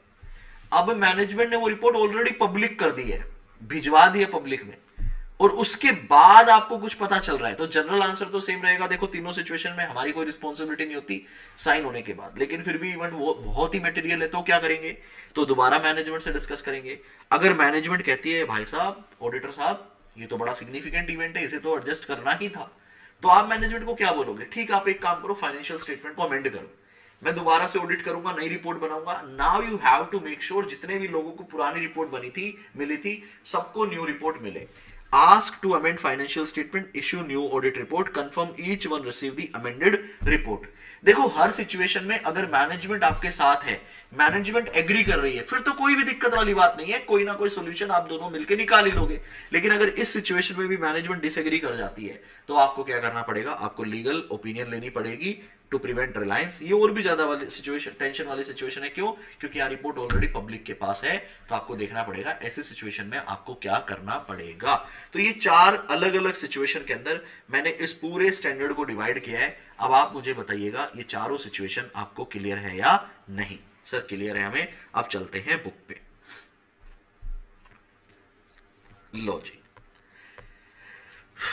देखिएगा, तो ये पहले इसकी ना हेडिंग को चेंज कर लो, इसको हेडिंग को लिखना चाहिए, ये आई थिंक गलत हुआ है, ये हेडिंग यहाँ पे रिस्क असेसमेंट प्रोसेस होना चाहिए। यहाँ पे ये हेडिंग का नाम क्या होना चाहिए, रिस्क असेसमेंट प्रोसेस होना चाहिए। Risk assessment process, risk assessment process का मतलब क्या होता है कपिल सर, यहाँ पे हम क्या लेंगे, अंडरस्टैंडिंग लेंगे। क्या लेंगे बेटा, अंडरस्टैंडिंग लेंगे। देखिएगा कीवर्ड हाईलाइट करूंगा ताकि आप लोग समझें। बेटा वीडियो तो लाइक कर दो, वीडियो तो लाइक कर दो। The auditor shall obtain sufficient appropriate audit evidence that all event occurring between the date of the financial statement 31st March and the date of the auditor report 30th May require adjustment or disclosure in the financial statement have been identified। क्या आपने financial statement की date से audit report की date के बीच में जितने भी event हुए सब आइडेंटिफाई करवा लिए, सब डिस्क्लोज करवा लिए, क्योंकि आपकी ऑडिट रिपोर्ट अभी आपके पास है। द ऑडिटर शेल, क्या करेगा auditor, obtain an understanding of any procedure. Management से पूछेगा कि आप कैसे आइडेंटिफाई करते हो। The auditor obtain an understanding of any procedure management has established to ensure that subsequent event are identified। Management, आपका काम है फाइनेंशियल बनाना, मेरी जिम्मेदारी नहीं है। सब्सिक्वेंट इवेंट को आइडेंटिफाई करना भी आपका काम है, डिस्क्लोज करना भी आपका काम है। आप कैसे करते हो मुझे बताओ, मैं अंडरस्टैंडिंग लूंगा। ठीक है जी। उसके बाद क्या कहता है, इंक्वायरी करोगे आप किस मैनेजमेंट से और दोस्त चार्ज विद गवर्नेंस से। मिनट्स को रीड कर सकते हो if any of the meeting of the entity owner management and those charge with governance that have held after the date of the financial statement. ये देखने के लिए कि कोई सब्सिक्वेंट इवेंट तो नहीं है। और read the entity latest subsequent interim financial, LR वगैरह अगर हो चुका है तो इंटरिम फाइनेंशियल भी आप देख सकते हो। तो ये चारों पॉइंट आपने क्यों लिए, ये चारों पॉइंट हमने लिए अंडरस्टैंडिंग के लिए। बेटा आपको ना सिर्फ ऐसे की नॉलेज नहीं होनी चाहिए, आपको स्टैंडर्ड की नॉलेज के साथ साथ ये भी पता होना चाहिए कि कौन सा क्वेश्चन क्या बोल रहा है, उस पॉइंट का रेलेवेंस क्या है। ये नहीं सिर्फ रट लिए चार पॉइंट। मैंने देखा है इंडिया के अंदर एक ट्रेंड है, सब लोग रटवाने में लगे हुए हैं और बच्चे भी रटने में लगे हुए हैं। आपको ये पता होना चाहिए कि स्टेप नंबर 1 पे ऑडिटर ने क्या लिया है, अंडरस्टैंडिंग ली है। और अंडरस्टैंडिंग कैसे लेता है, डेफिनेटली अंडरस्टैंडिंग इंक्वायरी करके लेगा, ऑब्टेन करेगा अंडरस्टैंडिंग, मैनेजमेंट से पूछेगा आपका क्या प्रोसीजर है, मिनट्स को रीड कर सकता है, सब्सिक्वेंट इंटरिम फाइनेंशियल देख सकता है, इसके अलावा भी आप और पॉइंट डाल सकते हो। ठीक है जी। उसके बाद क्या कहता है, इफ ऑडिटर आइडेंटिफाई, देखो अब मैं आपको ये बताता हूं कि आपको नेक्स्ट टाइम आप अगर रिवाइज कर रहे हो तो आपका फोकस क्या होना चाहिए, आपका फोकस होना चाहिए इन चार पॉइंट पे। ये 4 पॉइंट जो है ये आपके लिए रेलेवेंट है, ये बेसिकली आपको याद होने चाहिए। बाकी ऊपर नीचे का सारा कंटेंट आप सिर्फ रीड कर दो तो भी चलेगा, स्किप भी कर दो तो भी चल जाएगा। अंडरस्टैंडिंग होनी चाहिए और ये 4 पॉइंट पता होना चाहिए कि अंडरस्टैंडिंग के टाइम पे ऑडिटर क्या करेगा। उसके बाद क्या कहता है, if auditor identify event that require adjustment or disclosure in the financial statement, the auditor shall determine whether each such event is appropriately reflected in the financial statement। ठीक है, उसके बाद क्या कहता है, ये जनरल क्वेश्चन आ गया। इंक्वायरी के बाद इंस्पेक्शन तो हमेशा रेलेवेंट है। एक बात अपने दिल में डाल लो इंजेक्शन में भर के, क्या, inquiry alone is never sufficient. The matter which where specific inquiry may be conducted are listed below. कहां पे किस किस एरिया के लिए आप इंक्वायरी कर सकते हो, ये एक दूसरा क्वेश्चन है और ये जनरल क्वेश्चन है, इसमें कुछ भी स्पेसिफिक नहीं है। जनरल क्वेश्चन जब मैं बोलता हूं तो इसका मतलब है जनरल नॉलेज, जीके है भैया। आप अपने हिसाब से भी देख सकते हो किस किस के लिए कर सकते हो आप इंक्वायरी। न्यू कमिटमेंट के बारे में जा सकते हो, सेल्स और एक्विजिशन ऑफ एसेट के बारे में देख सकते हो आप, ठीक है। आप देख सकते हो whether there have been increase in the capital और इशू ऑफ डेट इंस्ट्रूमेंट। तो ये कुछ जनरल पॉइंट है बेटा। सर ये सारे याद करने होते हैं? नहीं भैया, एनी 4 to 5 पॉइंट्स आपको सिर्फ रीड करने होते हैं, क्योंकि एग्जाम में आप खुद के अपने एग्जाम्पल भी लिख सकते हो। हाँ, यहां से 2-3 एग्जाम्पल लिखो, अच्छी बात रहेगी, ठीक है। तो अभी तक हमने कितना क्वेश्चन किया, एक क्वेश्चन किया है, अंडरस्टैंडिंग लेंगे। एक दूसरा क्वेश्चन है बड़ा जनरल सा, किस किस चीज पे इंक्वायरी कर सकते हो। WR लेना भी जनरल बात है बेटा, WR तो आप हर जगह लगाओगे। ये है हमारी 4 सिचुएशन जो मैंने आपको करवाई है। तो यहां लिख दूं मैं, रेफर हैंड रिटर्न चार्ट, ठीक है। और ये फर्स्ट पार्ट में लिख दूं, note covered in chart. Understanding वाला पार्ट मैंने कवर नहीं किया। कपिल सर क्यों नहीं किया? क्योंकि रिलेटेड पार्टी, गोइंग कंसर्न, हर जगह यही तो रहेगा। तो note covered in chart, chart के अंदर बेटा heart of the standard cover करता हूं मैं। हार्ट ऑफ द स्टैंडर्ड मतलब सबसे कोर पार्ट। लो जी, अब ये 4 पॉइंट है, आईसीआई ने आपको मर्ज करके दिया है, मैंने उनको सेपरेट सेपरेट किया है, ठीक है। रीड करूं या ना करूं बताओ, सेम है बिल्कुल। फिर बाद में WR का पॉइंट रिपीट हो गया। ये 4 पॉइंट 2 पार्ट में आईसीआई ने डिवाइड किया। रीड करूं या ना करूं? मुझे नहीं लगता रीड करने की जरूरत है, सेम पॉइंट होंगे एज इट इज। आप लोग बता दो, फिर हम चलेंगे गोइंग कंसर्न पे। दीपाली कह रही है सर रीड मत करो। बता दो, 10-12 कमेंट एक बार आ जाए, उसके बेस पे मैं डिसाइड करूंगा। ऐसे 560 बड़ा आसान है, लेकिन सीए फाइनल के लिए इंपॉर्टेंट होता है, इसलिए मैंने करवाया आपको। इंटर वालों के लिए भी इक्वली इंपॉर्टेंट है। सागरिका कह रही है नहीं सर इसको रीड की जरूरत नहीं है। जल्दी कमेंट करो यार, कमेंट करने में इतना टाइम क्यों लगाते हो आप लोग। सेम पॉइंट होंगे, यहां पे रेफर हैंड रिटन चार्ट। एक तो यहां पे हैंड रिटन चार्ट आपने रीड करना है, दूसरा यहां पे आपने हैंड रिटन चार्ट रीड करना है।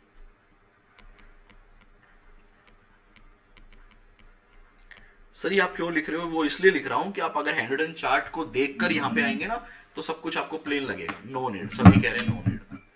लो जी, फिर आगे चलते हैं। लो जी चलते हैं, सभी का नो है, ठीक है।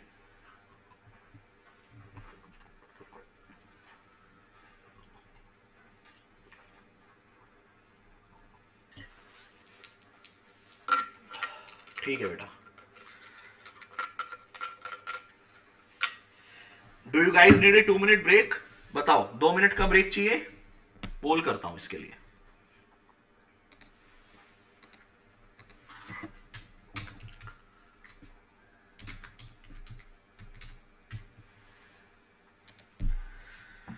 Washroom break, do you guys need a washroom break?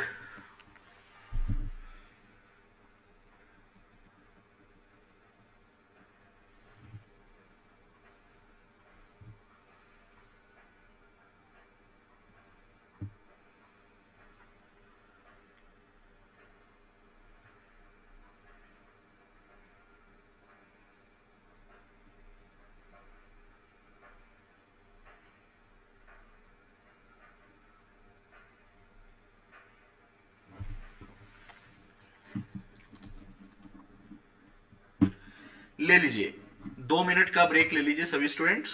2 minute का ब्रेक ओनली। भाई तुम मेरे को हमेशा 50-50 ही देते हो, मैं परेशान हो गया हूं पोल से। पोल तो मुझे करना ही नहीं चाहिए, 50-50 ही आता है। Let's take a 2 minute break, then will continue the class.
तो जी मैं आ चुका हूं वापस, आ जाओ आप लोग भी जल्दी से, and then will start a very very very very very good and technical standard जिसका नाम है एसए नंबर 570 गोइंग कंसर्न। बढ़िया भारी भरकम स्टैंडर्ड है, बट बड़े ही मजेदार और बड़ा ही आसान है।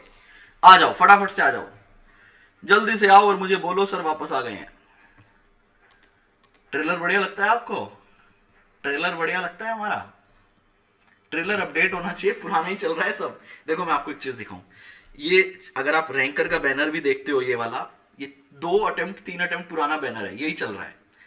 सर अपडेट नहीं करते, अरे टीम ने तो किया है, मेरे को यहाँ पे लेने की टाइम नहीं मिल रहा है, पुराने वाला चल रहा है। इस बार के रैंकर की देखो, ये रही, ये सारे रैंकर बेचारे इसमें अपडेट ही नहीं हुए, वो भी गुस्सा हो जाएंगे, सर क्या करते हो आप पुराने, हमारा तो नाम ही नहीं आता कहीं। इस बार के रैंकर कहाँ हैं? ये इस बार के रैंकर हैं, इस वाले अटेम्प्ट के AIR 15, ये CA फाइनल की रैंक है भैया, ठीक है। CA रिशु वार्षणी, और ये AIR 20 CA रवि, ये भी CA फाइनल की है। AIR 32 CA अनुज अग्रवाल, ये भी CA फाइनल की है। सर आप CA फाइनल की ज़्यादा मार्केटिंग नहीं करते, हमने देखा आप CA फाइनल की रैंक वैंक भी ज़्यादा नहीं प्रमोट करते, इस बार मार्क्स भी बहुत अच्छा है, वो भी नहीं प्रमोट करते। भाई मुझे लगता है CA फाइनल का बच्चा ना बहुत मेच्योर हो चुका होता है, उसे क्लास देख के समझ आ जाता है कि मेरे को क्या लेना है। तो मुझे CA फाइनल की लगता है मार्केटिंग करना ना कोई ज़्यादा जरूरी नहीं है, बच्चा ना क्लास देख के डिसाइड कर जाता है कि कहाँ पे मुझे रटना मिल रहा है और कहाँ पे मुझे समझना मिल रहा है।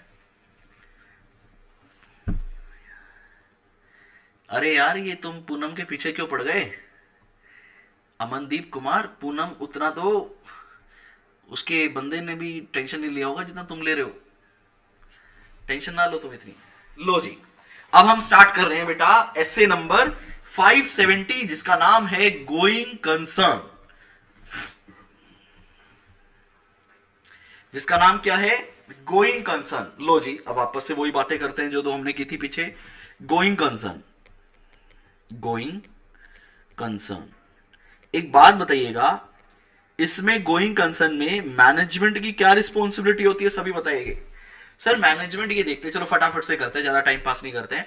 सर मैनेजमेंट को ये देखना होता है कि जो कंपनी है that will be continue for the foreseeable future. अब ये फोरसीएबल फ्यूचर क्या है sir? At least 12 months, 12 reporting date से 12 महीने तक का उसे असेसमेंट करना पड़ता है मैनेजमेंट को कि अगले 12 महीने तक हमारे ऊपर कोई भी दिक्कत वाली बात नहीं है, हम किसी भी तरह से लिक्विडेट करने का प्लान नहीं कर रहे हैं, ना ही कोई ऐसा नेगेटिव इंडिकेटर है जिससे हमारी कंपनी बंद हो जाए। तो बेसिकली आप मतलब मैनेजमेंट रिपोर्टिंग डेट पे 12 महीने तक एटलीस्ट अपने आप को प्लान करती है, अपने आप को देखती है कि हमारे पास धंधा आता रहेगा या नहीं आता रहेगा। अगर ऐसा होता है तो आप सबको पता है हम फेयर वैल्यू अकाउंटिंग करते हैं, ठीक है जी। और अगर आपको कोई भी इंडिकेटर नजर आता है, अगर आपको कोई भी इवेंट नजर आता है that may cast significant doubt on your entity ability to continue as a going concern, ऐसे सिचुएशन में बताओ क्या होता है। ऐसे सिचुएशन में सर अगर गोइंग कंसर्न डेफिनेटली इंपैक्टेड है कि गोइंग कंसर्न हमारा इफेक्ट हो ही रहा है, या मैनेजमेंट डिसाइड कर लेते हैं कि हम लिक्विडेट करने वाले हैं, तो पूरे फाइनेंशियल को हम रिलायजेबल वैल्यू पे रिकॉर्ड करते हैं। तो ये तो हो गया अकाउंट का पार्ट और मैनेजमेंट का पार्ट। अब इसमें ऑडिटर का क्या पार्ट है? सर इसमें ऑडिटर का पार्ट है, सबसे पहले जैसे आपने हमें ऐसे 550 और 560 में बताया है, ऑडिटर को अंडरस्टैंडिंग लेनी पड़ेगी, रिस्क असेसमेंट प्रोसीजर लगाना पड़ेगा, अंडरस्टैंड करना पड़ेगा मैनेजमेंट से कि मैनेजमेंट आप ही बताओ इंक्वायरी। अरे सर कपिल सर इतना लिंक करके अगर हमने पहले पढ़ा होता तो हमें तो पूरा अच्छे से समझ आता कि पॉइंट हर जगह सेम है, हर जगह पॉइंट सेम होता है, बस आप लिंक करके नहीं पढ़ते हो, ये वाली दिक्कत है। आप रट्टाफिकेशन में ही लगे रहते हो। राम श्याम को ले गया, प्यारी ग्यारी को ले गई, फिर प्यारी ग्यारी रहता है, राम श्याम को ले गया रहता है, आप कंसेप्ट आपके दिमाग में नहीं रहते। अब आपको क्या देखना है यहाँ पे? आपने मैनेजमेंट से इंक्वायरी करनी है, अंडरस्टैंडिंग लेनी है, on what basis you are preparing your financial statement on going concern basis. आपको मैनेजमेंट से समझना पड़ेगा, आपको मैनेजमेंट से पूछना पड़ेगा क्या आपने कोई फ्यूचर असेसमेंट किया है, आपने 12 महीने का असेसमेंट किया है या नहीं किया है। मैनेजमेंट आपको बताएगी जी कपिल साहब हमने 12 महीने का असेसमेंट किया है, आप क्या इंक्वायरी के बेस पे बिलीव कर लोगे? नहीं सर, हम उसे क्या करेंगे? इंस्पेक्शन करेंगे।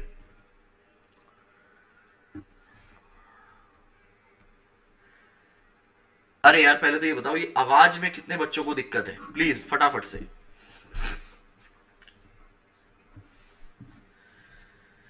और एक काम करता हूं, माइक म्यूट करके मैं ही एक बार यूट्यूब पे रिकॉर्डिंग देख रहा हूं 30 सेकेंड की।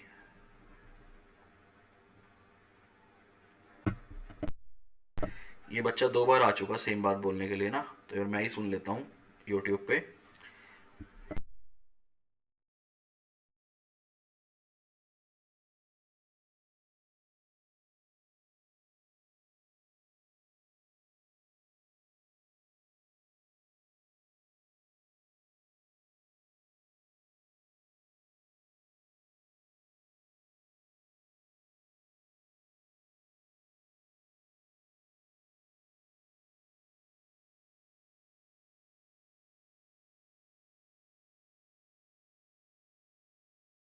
लो जी, मैंने थोड़ा सा इको कम किया है, ठीक है। अगर आपको अभी भी दिक्कत आए तो आप लोग बताइएगा। वैसे वॉइस क्लियर है, हाँ थोड़ा सा इको जरूर नजर आ रहा है मुझे। बाकी अब हम आगे कंटिन्यू करते हैं। तो ऑडिटर क्या करेगा, मैनेजमेंट से इंक्वायरी करेगा, अंडरस्टैंडिंग करेगा कि आप किस बेस पे अपने फाइनेंशियल स्टेटमेंट को गोइंग कंसर्न बेसिस पे क्रिएट कर रहे हो। तो मैनेजमेंट उसे बताएगा कि कपिल साहब जी हमने गोइंग कंसर्न असेसमेंट किया है, 12 महीने का असेसमेंट किया है। ऑडिटर मान लेगा क्या कि आपने बोला मैंने मान लिया? नहीं, ऑडिटर को वो असेसमेंट चेक करना पड़ेगा। ऑडिटर वो असेसमेंट चेक करेगा, अगर उसे सब सही नजर आता है तो कोई भी दिक्कत वाली बात नहीं है। क्या इसके अलावा भी ऑडिटर को कुछ करना चाहिए? सर डेफिनेटली ऑडिटर को देखना चाहिए कहीं कोई ऐसा इंडिकेटर तो नहीं है जो कंपनी के गोइंग कंसर्न को इंपैक्ट कर सके। कोई financial indicator, operational indicator, other indicator, multiple type के इंडिकेटर है, कहीं कोई ऐसा गवर्नमेंट की पॉलिसी तो नहीं है जो कंपनी को बंद कर सके। तो आपको बेसिकली सिर्फ इंक्वायरी पे बिलीव नहीं करना होता, आपको साथ ही साथ इंस्पेक्शन भी करना होता है। ऐसे 315 के अंदर अंडरस्टैंडिंग लेनी होती है। इसी के साथ साथ हम सिर्फ क्या 12 महीने पे फोकस करें?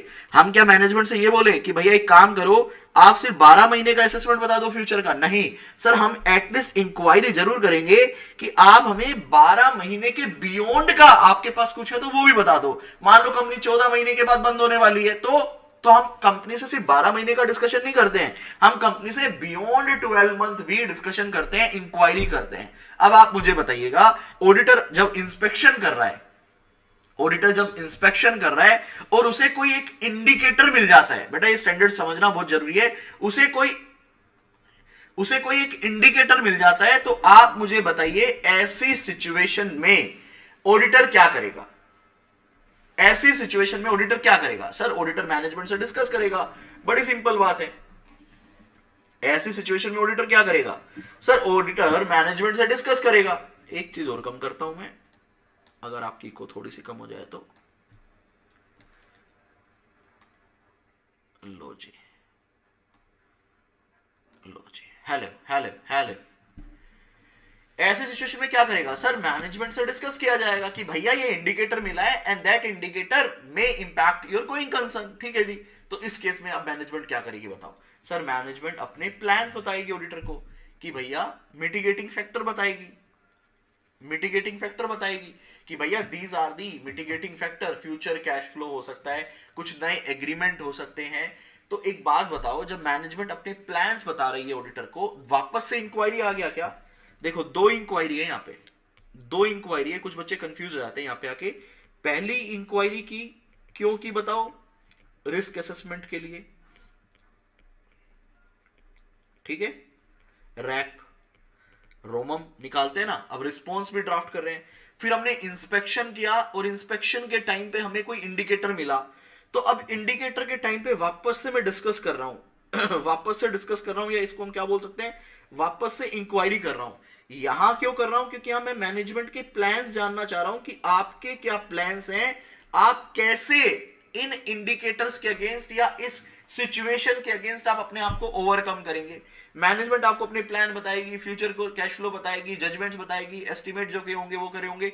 एक ऑडिटर को इन सारी चीजों को भी क्या करना पड़ेगा? डिस्कशन। यहां देखो, पहली इंक्वायरी की, इंक्वायरी के अगेंस्ट हमने क्या किया? इंस्पेक्शन किया, फिर हमें कुछ मिला, फिर वापस से हमने इंक्वायरी की, मैनेजमेंट ने सब कुछ बताया, क्या बिलीव कर लेंगे क्या? नहीं सर, अब वापस से हम यहाँ क्या लगाएंगे? ऑडिट प्रोसीजर लगाएंगे, मतलब जो मैनेजमेंट ने अपने प्लान दिए उनको वापस से हमें इंस्पेक्शन करना पड़ेगा। And finally we will conclude कि भैया यहाँ पे कंपनी का गोइंग कंसर्न इंपैक्ट हो रहा है या नहीं हो रहा है। अगर मान लीजिए, अब ये देखो, ये था स्टेप नंबर 1, कुछ मिला, फिर आपने इंक्वायरी की, फिर उसका ऑडिट प्रोसीजर लगाया, स्टेप नंबर 2, फिर स्टेप नंबर 3 आता है।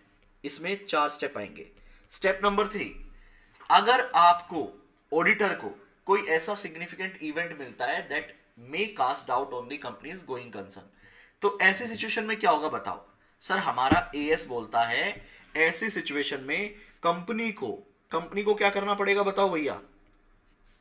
कंपनी को क्या करना पड़ेगा? एटलीस्ट क्या देना पड़ेगा? डिस्क्लोजर देना पड़ेगा।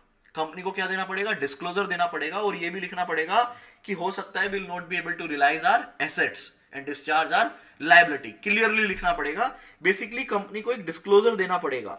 तो ऑडिटर को ये क्या डिस्क्लोजर वेरीफाई करना पड़ेगा? जल्दी से बताओ। जैसे रिलेटेड पार्टी डिस्क्लोजर हमने देखा था, क्या इस तरह से ऑडिटर को ये डिस्क्लोजर वेरीफाई करना पड़ेगा? बिल्कुल करना पड़ेगा सर। डिस्क्लोजर क्या करेंगे? वेरीफाई करेंगे। और स्टेप नंबर 4 पे हम हमारी ओपिनियन और रिपोर्ट पे उसका इंपैक्ट देखेंगे। अगर कंपनी ने डिस्क्लोजर सही अच्छे से दे दिया है, मतलब कंपनी का गोइंग कंसर्न इंपैक्टेड है और कंपनी ने डिस्क्लोज कर दिया है, तो आप मुझे बताओ कौन सा ओपिनियन जाएगा? सर अनमोडिफाइड ओपिनियन जाएगा। कौन सा ओपिनियन जाएगा? अनमोडिफाइड ओपिनियन जाएगा। लेकिन ध्यान से सुनिएगा, कंपनी का गोइंग कंसर्न इंपैक्टेड है, कंपनी ने डिस्क्लोज तो कर दिया, इसीलिए हमने कौन सी ओपिनियन दी? अनमोडिफाइड। डिस्क्लोज होना चाहिए था, डिस्क्लोज कर दिया। लेकिन आपको नहीं लगता एक ऑडिटर को भी अपनी ऑडिट रिपोर्ट में इसे मेंशन करना चाहिए गोइंग कंसर्न के बारे में? बताओ। Discuss with those charge with governance, बेटा ये सारे जनरल पॉइंट है। बताओ क्या ऑडिटर को भी अपनी रिपोर्ट में इस चीज को मेंशन करना चाहिए कि कंपनी का गोइंग कंसर्न इंपैक्टेड है? बिल्कुल करना चाहिए। अब आप मुझे बताओ ये कहां पे लिखेगा? वो लिखेगा बेटा गोइंग कंसर्न का एक पैराग्राफ डलेगा, उस पैराग्राफ को बोलते हैं गोइंग कंसर्न पैराग्राफ। तो वो गोइंग कंसर्न पैराग्राफ में इसके बारे में बताएगा। सर अब दूसरी सिचुएशन, मान लो कंपनी उसे डिस्क्लोज नहीं करती, कंपनी का गोइंग कंसर्न इंपैक्टेड और कंपनी उसे डिस्क्लोज नहीं कर रही है, तो ऐसे केस में कौन सी ओपिनियन देंगे? सर अगर कंपनी को डिस्क्लोज करना था और कंपनी ने अगर डिस्क्लोज नहीं किया, तो ऐसे केस में कौन सा ओपिनियन जाएगा? सर फिर तो मॉडिफाइड ओपिनियन जाएगा। और अगर मॉडिफाइड ओपिनियन जा रहा है तो आपको पता है ना ऑडिट रिपोर्ट में दूसरा पैराग्राफ क्या होता है? ओपिनियन पैराग्राफ के बाद बेसिस ऑफ ओपिनियन। अब मैं कहां लिखूंगा? बेसिस ऑफ ओपिनियन में लिखूंगा कि कंपनी का गोइंग कंसर्न जो है वो इंपैक्टेड है और कंपनी ने डिस्क्लोजर नहीं दिया, that's why we are giving a modified opinion. तो हमने गोइंग कंसर्न को एक्सप्लेन कर दिया कहां पे? बेसिस ऑफ ओपिनियन के अंदर। तो अब मुझे बताओ क्या गोइंग कंसर्न पैरा जाएगा? क्या अब इस रिपोर्ट में गोइंग कंसर्न पैरा जाएगा? सर नहीं जाएगा। क्यों नहीं जाएगा? क्योंकि सर गोइंग कंसर्न ऑलरेडी हमने बेसिस ऑफ ओपिनियन में कवर कर लिया है, जिसकी वजह से मेरी ओपिनियन क्या थी? मॉडिफाइड थी। दोबारा से बता रहा हूं। फिर यहां पे क्यों आया गोइंग कंसर्न पैराग्राफ में? क्योंकि कंपनी ने उस चीज को डिस्क्लोज कर दिया। डिस्क्लोज होना चाहिए था, कंपनी ने डिस्क्लोज कर दिया, तो भैया हम तो अनमोडिफाइड ओपिनियन ही देंगे ना, ट्रू एंड फेयर भी देंगे, क्योंकि फाइनेंशियल जिस तरह से बनने चाहिए थे उसी तरह से बने हैं। अगर उसी तरह से बने हैं लेकिन गोइंग कंसर्न एक अपने आप में इंपॉर्टेंट फैक्टर है, तो मैंने उसको क्या किया? गोइंग कंसर्न पैराग्राफ में डाल दिया। गोइंग कंसर्न अपने आप में की ऑडिट मैटर भी है, क्योंकि एक बड़ा ही इंपॉर्टेंट मैटर है, तो मैं कैम पैराग्राफ में भी एक रेफरेंस दे सकता हूं। तो यहां पे ना गोइंग कंसर्न के अंदर आपकी दो इंपॉर्टेंट बातें रहती है कि एक तो मैनेजमेंट को इस चीज को डिस्क्लोज करना है, तो आपको डिस्क्लोजर पता होना चाहिए क्या जाता है, और ऑडिट की ओपिनियन पे क्या इंपैक्ट आता है ये भी आपको पता होना चाहिए। अब आ जाओ फटाफट से हैंड रिटन चार्ट में। 570 लो जी। मजा आ रहा है दोस्तों? मजा आ रहा है? देखिएगा स्टेप नंबर 1 क्या हो गया? Risk assessment process and related activity. एक ऑडिटर को अंडरस्टैंडिंग लेनी है, उसके लिए क्या क्या करेगा देखिएगा। Auditor will consider whether there are event और कंडीशन। ऑडिटर को देखना पड़ेगा, कंसिडर करना पड़ेगा whether there are event or condition which may cause significant doubt at the entity ability to continue as a going concern। उस चीज के लिए वो अंडरस्टैंडिंग करेगा, इंक्वायरी करेगा। सर 3 तरह के इंडिकेटर दिए गए हैं आपकी बुक्स के अंदर, हालांकि ये इंटरमीडिएट के लिए इंपॉर्टेंट क्वेश्चन है, फाइनल के लिए मुझे नहीं लगता ये पेपर में पूछेगा। फाइनेंशियल इंडिकेटर हो सकते हैं, ऑपरेटिंग इंडिकेटर्स हो सकते हैं और अदर इंडिकेटर्स हो सकते हैं। फाइनेंशियल इंडिकेटर के अंदर क्या आता है? देखिए नेगेटिव नेटवर्थ है, एरियर, डिस्कंटिन्यूड डिविडेंड है, फाइनेंशियल रेशियो एडवर्स आ रहे हैं, ऑपरेटिंग लॉसेस हो रहे हैं, ठीक है। ऑपरेटिंग इंडिकेटर में क्या है? Loss of key management, loss of major supplier, labour unrest, strikes है, लॉस ऑफ मेजर लाइसेंसेस आपके चले गए। अदर इंडिकेटर में पेंडिंग लीगल केसेस चल रहे हैं, changes in government policies, non compliance with statutory requirement, law and regulation. These are the indicator which can impact your going concern. तो पहला आपने क्या देखा? आपने अंडरस्टैंडिंग ली। ऑडिटर क्या सिर्फ अंडरस्टैंडिंग लेगा? इंक्वायरी करेगा, मैनेजमेंट से पूछेगा कि आप बताओ आप कैसे going concern basis of accounting कर रहे हो। The auditor should ask management for preliminary assessment auditor भैया किससे पूछेगा? मैनेजमेंट से पूछेगा for preliminary assessment of the entity for going concern. आप बताइएगा आप किस बेस पे गोइंग कंसर्न अकाउंटिंग कर रहे हैं। तो यहाँ पे मैनेजमेंट ने क्या किया होगा बेटा? असेसमेंट परफॉर्म किया होगा 12 मंथ का। गोइंग कंसर्न का असेसमेंट किया होगा। तो आपने पूछना है whether management identify any significant event. आपने 12 महीने का फ्यूचर असेसमेंट किया है, तो do you have identify any significant event? अब या तो मैनेजमेंट बोलेगी यस या मैनेजमेंट बोलेगी बेटा नो। इफ यस देन आपके प्लान क्या है टू एड्रेस देम? आपके प्लान क्या है? तो देखो बेटा मैंने यहाँ पे डेट बनाई है। हमारा जो साल खत्म होता है वो 31 मार्च को खत्म होता है, तो उसके अगले दिन की डेट हम गोइंग कंसर्न देख रहे हैं तो फ्यूचर का देखना होगा। अगला दिन कौन सा होता है? 1/4। और वो साल कब खत्म हुआ हमारा? अगला साल कब खत्म होगा? 31 मार्च तक। तो हम मैनेजमेंट से इस 12 महीने की तो बात करेंगे ही करेंगे। अच्छा यहां पे मैंने पुराना साल लिया है, यहां से हमारा मान लो साल स्टार्ट हुआ है और 31 मार्च को हमारा साल अगला साल है। ये इस पूरे 12 महीने की तो मैनेजमेंट से गोइंग कंसर्न असेसमेंट करवाएंगे ही करवाएंगे 12 मंथ। और मैं सही बताऊं आपको इसके बाद की भी बात करते हैं जो कि अभी आगे कवर हो जाएगा। तो मैनेजमेंट पूछेगा कि आपके प्लान क्या है, ऑडिटर की क्या रिस्पॉन्सिबिलिटी है? सिर्फ इंक्वायरी करने से चलेगा? नहीं सर, ऑडिटर को इंस्पेक्शन भी करना पड़ेगा। तो इवैल्यूएट मैनेजमेंट असेसमेंट, जो मैनेजमेंट ने असेसमेंट किया है वो आपको इवैल्यूएट करना पड़ेगा फॉर 12 मंथ। और if management did it for less than 12 month ask management to extend the period till 12 month। बेटा गोइंग कंसर्न असेसमेंट आपको 12 महीने के लिए तो करना ही पड़ेगा, और साथ ही साथ आप इंक्वायरी भी करो फॉर पीरियड बियॉन्ड 12 मंथ। भाई 12 महीने के बाद भी आपको पूछना पड़ेगा कि फर्दर आपको कुछ पता है या नहीं पता है, ठीक है। अगर मैनेजमेंट बोले भैया हमने तो कोई असेसमेंट किया ही नहीं, तो फिर आप मैनेजमेंट से क्या पूछोगे? फिर आपने किस बेस पे गोइंग कंसर्न अकाउंटिंग की है? देन हाउ और what basis management intended to use going concern. Inquiry करो मैनेजमेंट से for significant risk, ask management to perform its assessment. तो मैनेजमेंट से पूछेंगे ना भैया जब आपने असेसमेंट ही नहीं किया तो आपने किस बेस पे अपना going concern basis of accounting बनाई है। उसके बाद क्या कहता है देखिए, अगर आपको कोई इवेंट और कोई कंडीशन मिल जाए जिसमें गोइंग कंसर्न इंपैक्ट हो रहा है तो एज एन ऑडिटर आप क्या करेंगे? देखिएगा ऑडिट प्रोसीजर व्हेन इवेंट और कंडीशन आइडेंटिफाइड। अगर कोई स्टूडेंट मेरे हैंड रिटन चार्ट को अच्छे से करके जा रहा है वो डायरेक्टली एग्जाम के क्वेश्चन कर सकता है या डायरेक्टली मेन बुक को रीड कर सकता है। देखिए बेटा अगर कोई इवेंट और कंडीशन मिल गया तो क्या होगा? Auditor should obtain sufficient appropriate audit evidence to determine whether a significant doubt exists or not। सबसे पहले आपको एविडेंसेस कलेक्ट करना है ये देखने के लिए जो इवेंट है वो सिग्निफिकेंट है या नहीं, क्या वो गोइंग कंसर्न को इफेक्ट कर सकता है या नहीं। दूसरे पे आपको मिटिगेटिंग फैक्टर देखने हैं कि किस तरह से इस डाउट को, इस इवेंट को मिटिगेट किया जा सकता है। तीसरा मैनेजमेंट से बोलना है रिस्क असेसमेंट परफॉर्म करे, अगर मैनेजमेंट ने अभी तक नहीं किया है तो। उसके बाद मैनेजमेंट के फ्यूचर प्लान आपको देखने हैं कि मैनेजमेंट के फ्यूचर प्लान क्या है, और जो मैनेजमेंट ने फ्यूचर प्लान बनाया है उसमें जो अजम्पशन और बेस डेटा यूज किया है, जो फोरकास्ट यूज किया है, उसे आपको क्या करना है? इवैल्यूएट करना है और मैनेजमेंट से एक WR ले लेना है for future action, written representation ले लेना है। ये क्वेश्चन आपका इंपॉर्टेंट क्वेश्चन बन जाता है, ठीक है। अगर आपको कुछ मिलता है तो आप क्या करोगे? तो क्या करेंगे? सफिशिएंट एप्रोप्रिएट ऑडिट एविडेंस लेंगे वेदर ए डाउट एग्जिस्ट, उसके mitigating factor, risk assessment perform करेंगे, मैनेजमेंट के फ्यूचर प्लान और फ्यूचर प्लान में यूज होने वाला सारा जजमेंट और बेस डेटा को इवैल्यूएट करेंगे और एक WR लेंगे। उसके बाद ऑडिटर कंक्लूजन ड्रॉ करेगा in relation to financial statement, evaluate करेगा जितने भी एविडेंसेस उसने लिए हैं और कंक्लूड करेगा क्या कोई अनसर्टेनिटी एग्जिस्ट करती है, अगर हाँ तो डिस्क्लोजर जाएगा, अगर नहीं तो हमें FRF की रिक्वायरमेंट देखनी पड़ेगी। ये वाला पोर्शन मैं आपको डायरेक्टली बुक से करवा देता हूँ, आप चाहें तो चार्ट से कर सकते हैं, मैं डिटेल में बुक से करवा देता हूं क्योंकि सेम कंटेंट चार्ट में सेम बुक में मैं डुप्लीकेसी नहीं करना चाह रहा, टाइम बचा रहा हूं थोड़ा सा। तो आप चाहें तो बाद में हैंड रिटन चार्ट से कर लेना, मैं इसको बुक से करवा देता हूं। लो जी SA 570 गोइंग कंसर्न। हाँ जी देखिएगा हम चलते हैं मुद्दे की बात पे। ये रहा स्टेप नंबर 1, मैं लिखता हूं बकायदा आपके लिए। This is your step number 1। क्या है? Risk assessment procedure and related activity, मतलब अंडरस्टैंडिंग, ठीक है जी। कीवर्ड हाईलाइट करते हैं आपके लिए।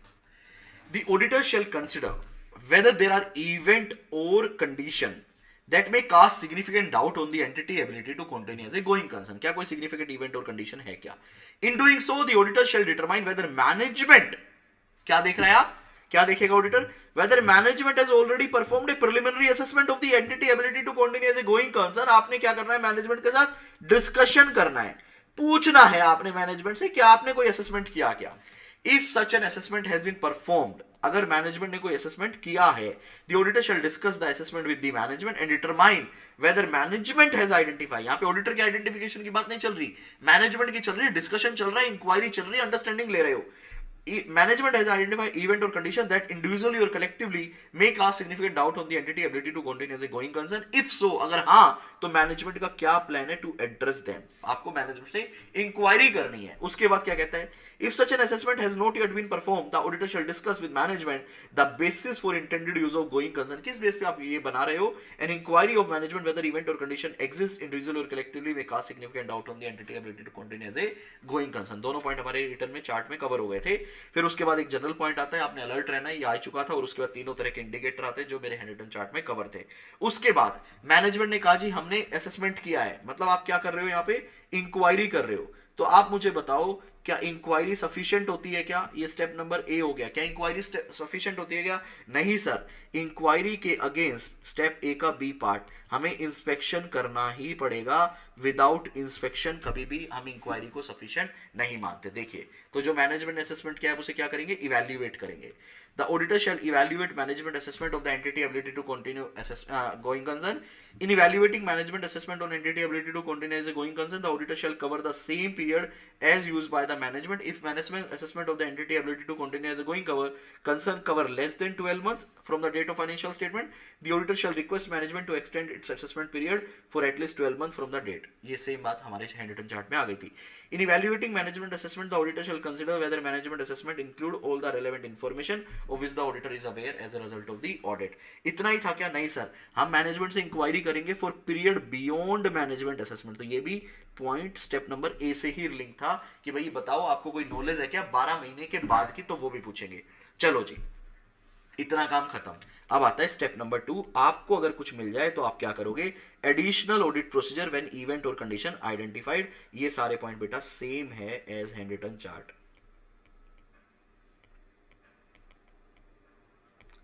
सेम है जो मैंने 5 पॉइंट पढ़ाए थे, तो इनको मैं रीड नहीं कर रहा। अब फाइनली आप क्या करोगे, ऑडिट कंक्लूजन करेगा कि एक्चुअल में अगर कोई इवेंट था तो 2 सिचुएशन होगी बेटा। स्टेप नंबर 3, उसको अकाउंट्स में क्या करो, डिस्क्लोज करो। उसको क्या करो, अकाउंट्स में डिस्क्लोज करो। और अगर मैनेजमेंट डिस्क्लोज कर देती है तो अच्छी बात है, नहीं तो फिर आप अपना ओपिनियन पे और अपनी रिपोर्ट पे उसका इंपैक्ट देखोगे। तो स्टेप नंबर 3 हो गया क्या, अकाउंट का डिस्क्लोजर। अगर बेटा आप अच्छे बच्चे हो, अच्छे बच्चे का मतलब ये आप जजमेंट यूज करते हो, दिमाग वाले बच्चे हो, तो आपके दिमाग में ना ऐसे चुटकी बजाते ही ना, अगर मैं पूछूं ऐसे 570, तो आपके दिमाग में ना चुटकी बजाती 4 बातें आनी चाहिए।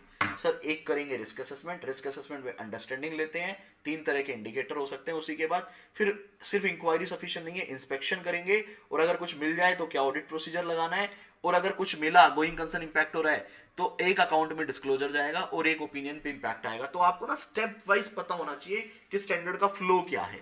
लो जी, तो अगर अब आपको कुछ मिला तो सबसे पहले क्या जाएगा, डिस्क्लोजर जाएगा, ठीक है, अगर कोई भी इवेंट है तो यहाँ पे 2 सिचुएशन आती है, मैं इसको हटा रहा हूं। 2 सिचुएशन आती है, एक कोई हमारे गोइंग कंसर्न को इंपैक्ट कर रहा है, एक सिचुएशन जो गोइंग कंसर्न को इंपैक्ट नहीं कर रहा है। यार जितेंद्र, मैंने टेलीग्राम पे भी बताया, इंटर वाले सभी स्टूडेंट के लिए सारी वीडियोस रेलेवेंट है। देखिए, adequacy of disclosure when event or condition have been identified and a material uncertainty exist। ये क्या कह रहा है, material uncertainty exist करती है, तो डिस्क्लोजर जाएगा। देखिए, if the auditor conclude that management use of going concern basis of accounting is appropriate in the circumstance but a material uncertainty exist, material uncertainty तो है, the auditor shall determine whether the financial statement, किसकी बात हो रही है, financial statement. 2 बातें disclose होती हैं, याद रखना, ये दोनों बातें याद रखनी है, आपने लर्न करनी है। क्या जी, डिस्क्लोज द इवेंट और कंडीशन, आपके फाइनेंशियल में डिस्क्लोज होगा।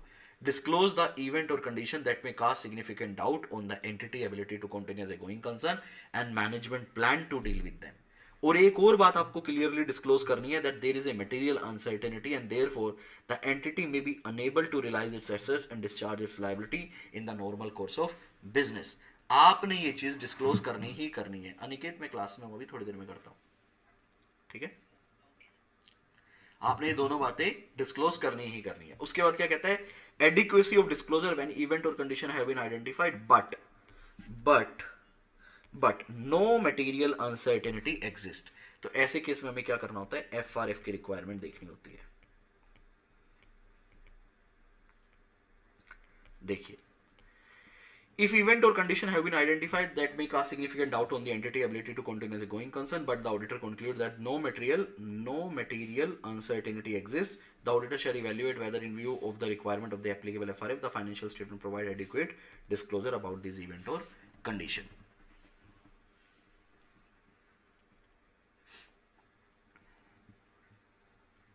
बिल्कुल सही लिखा है दीपाली आपने।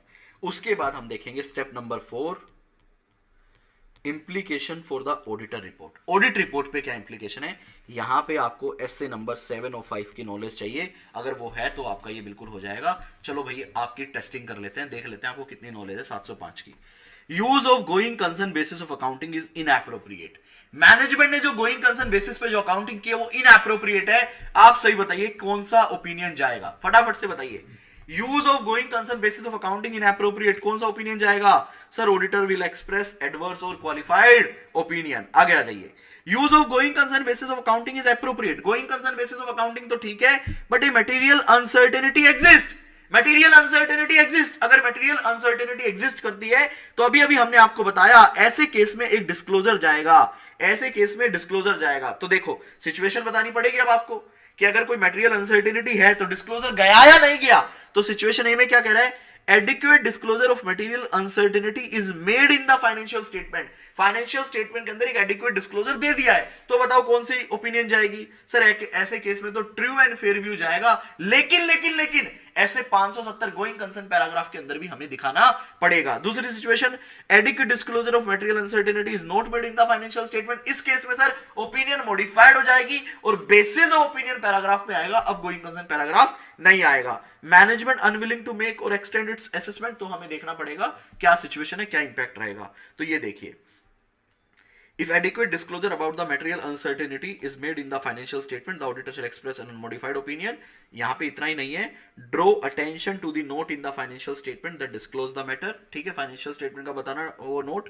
state these event or condition indicate that a material uncertainty exists that may cast significant doubt on the entity ability to continue as a going concern and the auditor opinion is not modified in respect of the matter। आपको अलग से लिखना पड़ेगा, हमारी opinion इस matter में modified नहीं है। क्यों नहीं है? क्योंकि मैनेजमेंट ने डिस्क्लोज कर दिया। अगर मैनेजमेंट डिस्क्लोज ना करे तो हम क्या करेंगे, क्वालिफाइड ओपिनियन देंगे और बेसिस फॉर क्वालिफाइड और एडवर्स ओपिनियन सेक्शन में एक्सप्लेन करेंगे। यहां तक समझ आया?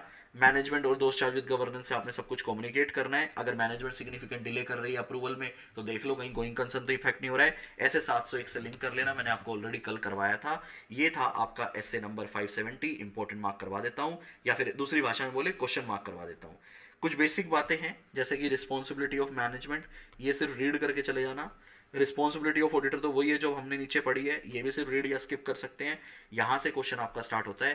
पहला क्वेश्चन आपका बनता है, इसको मैं 1 ही बोल रहा हूं, अंडरस्टैंडिंग कैसे करोगे। ठीक है, क्वेश्चन 1 कोई भी इंडिकेटर आपसे पूछ सकता है, क्वेश्चन 1B। ठीक है, सिर्फ इंक्वायरी सफिशिएंट नहीं है, इंक्वायरी को आपने इवैल्यूएट भी करना है। 1C।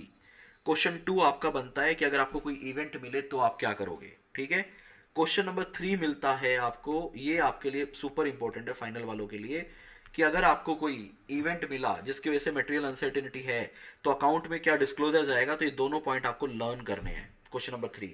क्वेश्चन नंबर 4, अगर ये बेटा सर पेपर में ऐसे ड्रॉ करवा सकते हैं हमसे, बिल्कुल। ये आपको एक क्वेश्चन ये हो सकता है आपका, this is your question number 4, कि भैया अगर going concern basis accounting appropriate है, मटेरियल अनसर्टेनिटी है, तो फाइनेंशियल स्टेटमेंट बताओ कैसे उसका इंपैक्ट जाए, सॉरी ऑडिट रिपोर्ट में बताओ कैसे इंपैक्ट जाएगा। तो आपको ये 2 पॉइंट लिखने पड़ेंगे। अगर कोई मटेरियल अनसर्टेनिटी है बट फाइनेंशियल में डिस्क्लोज नहीं हुआ तो बताओ कैसे जाएगा फाइनेंशियल में। क्वेश्चन 5, उसके बाद जनरल है, कुछ नहीं है। तो ये आपके थे क्वेश्चन जो आपको करने हैं। 1 सेकेंड दीजिएगा, एक वीडियो कॉल उठा रहा हूं।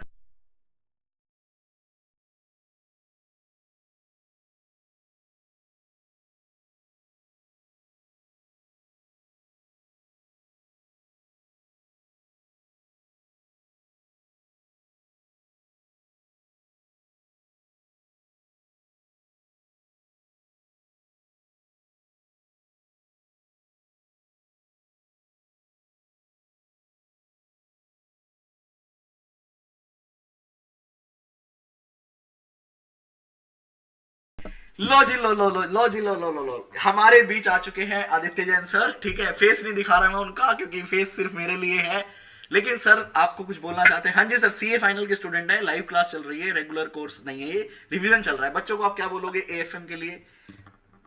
बस या यही कुछ भी? बोलूंगा कि एफएम बहुत स्कोरिंग होने वाला है इस बार भी। और इस बार भी जो फर्स्ट एग्जाम रहेगा न्यू सिलेबस का, इस बार भी बहुत अच्छा परफॉर्मेंस हमारे स्टूडेंट्स दिखाएंगे। और एग्जाम बहुत अच्छा स्टॉक मार्केट से रिलेटेड एग्जाम्स होने वाले हैं, तो तैयार हो जाइए। आप लोगों को रिलैक्स पे नहीं होना है, बहुत टेंस पे नहीं होना है, लेकिन आप लोग ऐसा परफॉर्मेंस दीजिए, ऐसा प्रिपरेशन कीजिए जिससे आपका 100% मार्क्स एग्जाम में आए और आप 100% मार्क्स सिक्योर कर सके। क्या बात है सर, आपसे पढ़ा है तो 100 तो ले ही आएंगे, 100 लाना कौन सी बड़ी बात है। और जो भी कंफ्यूजन है, जो भी इंस्टीट्यूट मार्क्स नहीं देती और कुछ भी कंफ्यूजन है, उसको माइंड में भी मत रखिए। अभी वन गोल से पढ़ाई कीजिए, क्योंकि हमारे स्टूडेंट्स जो आगे जाकर जो सीए क्लियर करने के बाद बड़ी से बड़ी कंपनी ज्वाइन कर रहे हैं, आप बड़ी सोच रखिए, बड़ा सपना देखिए। अच्छा सोच रखेंगे तो छोटी मोटी जो चीजें हैं वो भी कवर अप हो जाएगी। चलो बहुत अच्छा सर। अच्छा, सबसे इंपॉर्टेंट मेरे को ये लगी जो आपने एक बात बोली ना बीच में, आईसीआई मार्क्स दे रहा है नहीं दे रहा है, उन चीजों पे फोकस नहीं करना है, क्योंकि अपना एग्जाम है, उस पे फोकस करना है। हमारा मेहनत करो, सब अच्छा होगा डेफिनेटली। आईसीआई के साथ जो वो वाली बातें हैं वो अलग से डील कर लेंगे। और बड़ा अच्छा लगा, मैं आपसे आधे घंटे में कांटेक्ट करता हूँ, मिलते हैं फिर, ठीक है, बाय।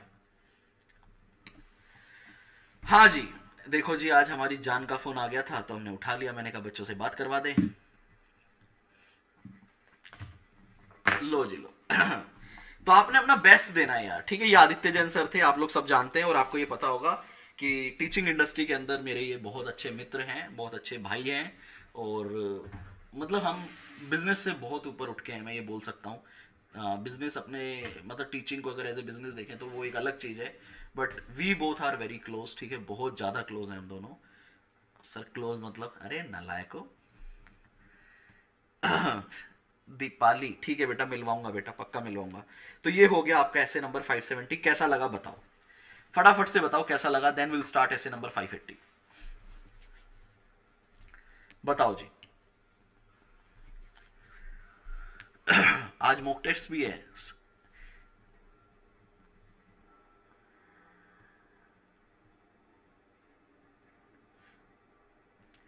श्रुति, आपका सेकंड स्टेटमेंट ठीक है। परवेजिव का मतलब होता है एक आइटम का फाइनेंशियल पे बहुत मेजर इंपैक्ट है, ठीक है।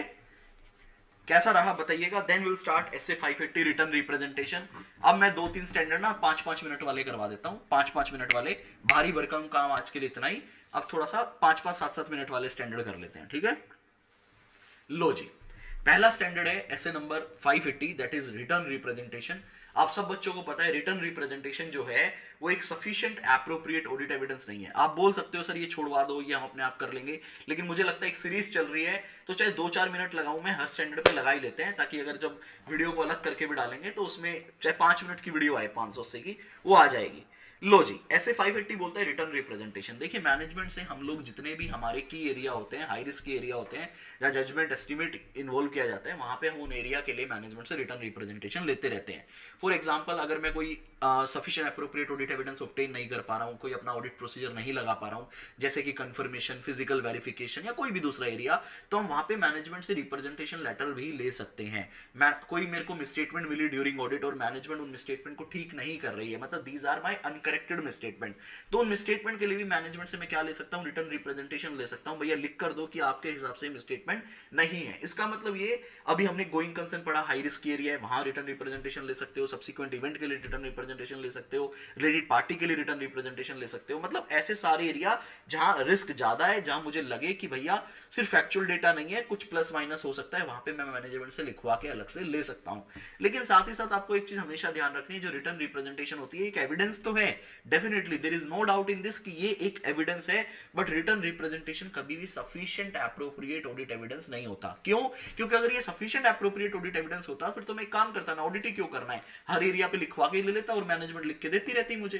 तो ये कभी भी रिटर्न रिप्रेजेंटेशन एक सफिशिएंट एप्रोप्रिएट ऑडिट एविडेंस नहीं है, ये कोरोबोरेटिव ऑडिट एविडेंस है, एक सपोर्टिंग ऑडिट एविडेंस है कि आप अपने बाकी सारे काम तो कर ही लो, और टू मेक श्योर कि आपने सब कवर कर लिया है, मैनेजमेंट से अलग से लिखवा के भी ले लो, ताकि आपके पास एक फर्दर और एड ऑन एक सपोर्टिंग एविडेंस आ जाए।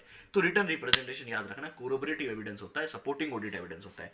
उसके बाद मेन बात आती है कि जो रिटर्न रिप्रेजेंटेशन है, अगर मैनेजमेंट ना दे तो क्या करेंगे हम, या मैनेजमेंट के रिटर्न रिप्रेजेंटेशन में उसे विश्वास नहीं है तो क्या करेंगे। तो डेफिनेटली अगर मैनेजमेंट से आप रिटर्न रिप्रेजेंटेशन मांग रहे हो, मैनेजमेंट नहीं दे रही है, तो आपको रीजन देखना पड़ेगा, इंपैक्ट देखना पड़ेगा, मैनेजमेंट की इंटीग्रिटी पे सवाल आ सकते हैं, रिस्क आप रीअसेसमेंट कर सकते हो, ठीक है। और अगर मेरे को रिटर्न रिप्रेजेंटेशन दिया बट इनकंसिस्टेंट है तो क्या करेंगे, definitely you will apply some further audit procedure और देखेंगे कि भैया इनकंसिस्टेंसी रिजोल्व हो रही है या नहीं हो रही है। अगर नहीं हो रही है तो उस केस में भी आपको क्या करना पड़ेगा, उसका इंपैक्ट देखना पड़ेगा। तो सीए फाइनल के लिए मुझे लगता है ये वाला जो पार्ट है ना, doubt as the reliability of written representation and requested written representation not provided, ये जो है ये इंपॉर्टेंट है, ठीक है। मैं ये पढ़ देता हूं बस। If the auditor has concern about the competence, integrity, ethical value, or diligence of the management, the auditor shall determine the effect on the reliability of representation, oral or written, as the audit evidence in general. In particular, if written representation are inconsistent with other audit evidence, the auditor shall perform audit procedure to attempt to resolve the matter. If the auditor conclude the written representation are not reliable, the auditor shall take appropriate action, including determination of the possible effect on the opinion. अगर आपको written representation नहीं provide किया तो, if management does not provide one or more of the requested written representation, he shall discuss the matter with management, discuss करोगे, revaluate the reliability and integrity, and he shall consider the effect on the audit report. Sir ये तो पूरा general answer है, मैं खुद से भी frame कर सकता हूँ, खुद से कर सकते हो, लेकिन रीड करने में कोई भी बुराई नहीं है। ऐसे 580 के जो क्वेश्चन है वो जनरली दूसरे स्टैंडर्ड के साथ मिलकर लिंक होके आता है, तो आप बाकी स्टैंडर्ड का क्वेश्चन लिखेंगे वहां पे आप ऐसे 580 की भी लिंकिंग कर सकते हैं। अभी अभी हमने 550, 60, 70 के अंदर ये चीज देख ली है। इसी के साथ अगर मैं बोलूं, अगर आप देखेंगे इसी के साथ हमारे ए कैटेगरी स्टैंडर्ड देखो बेटा कौन कौन से हो गए। हमारा ए कैटेगरी स्टैंडर्ड 550, 560, 570 हो गया, और यहां पे आज हमने 580 कवर कर लिया है, ठीक है। अब हम चलते हैं और 3 स्टैंडर्ड पे।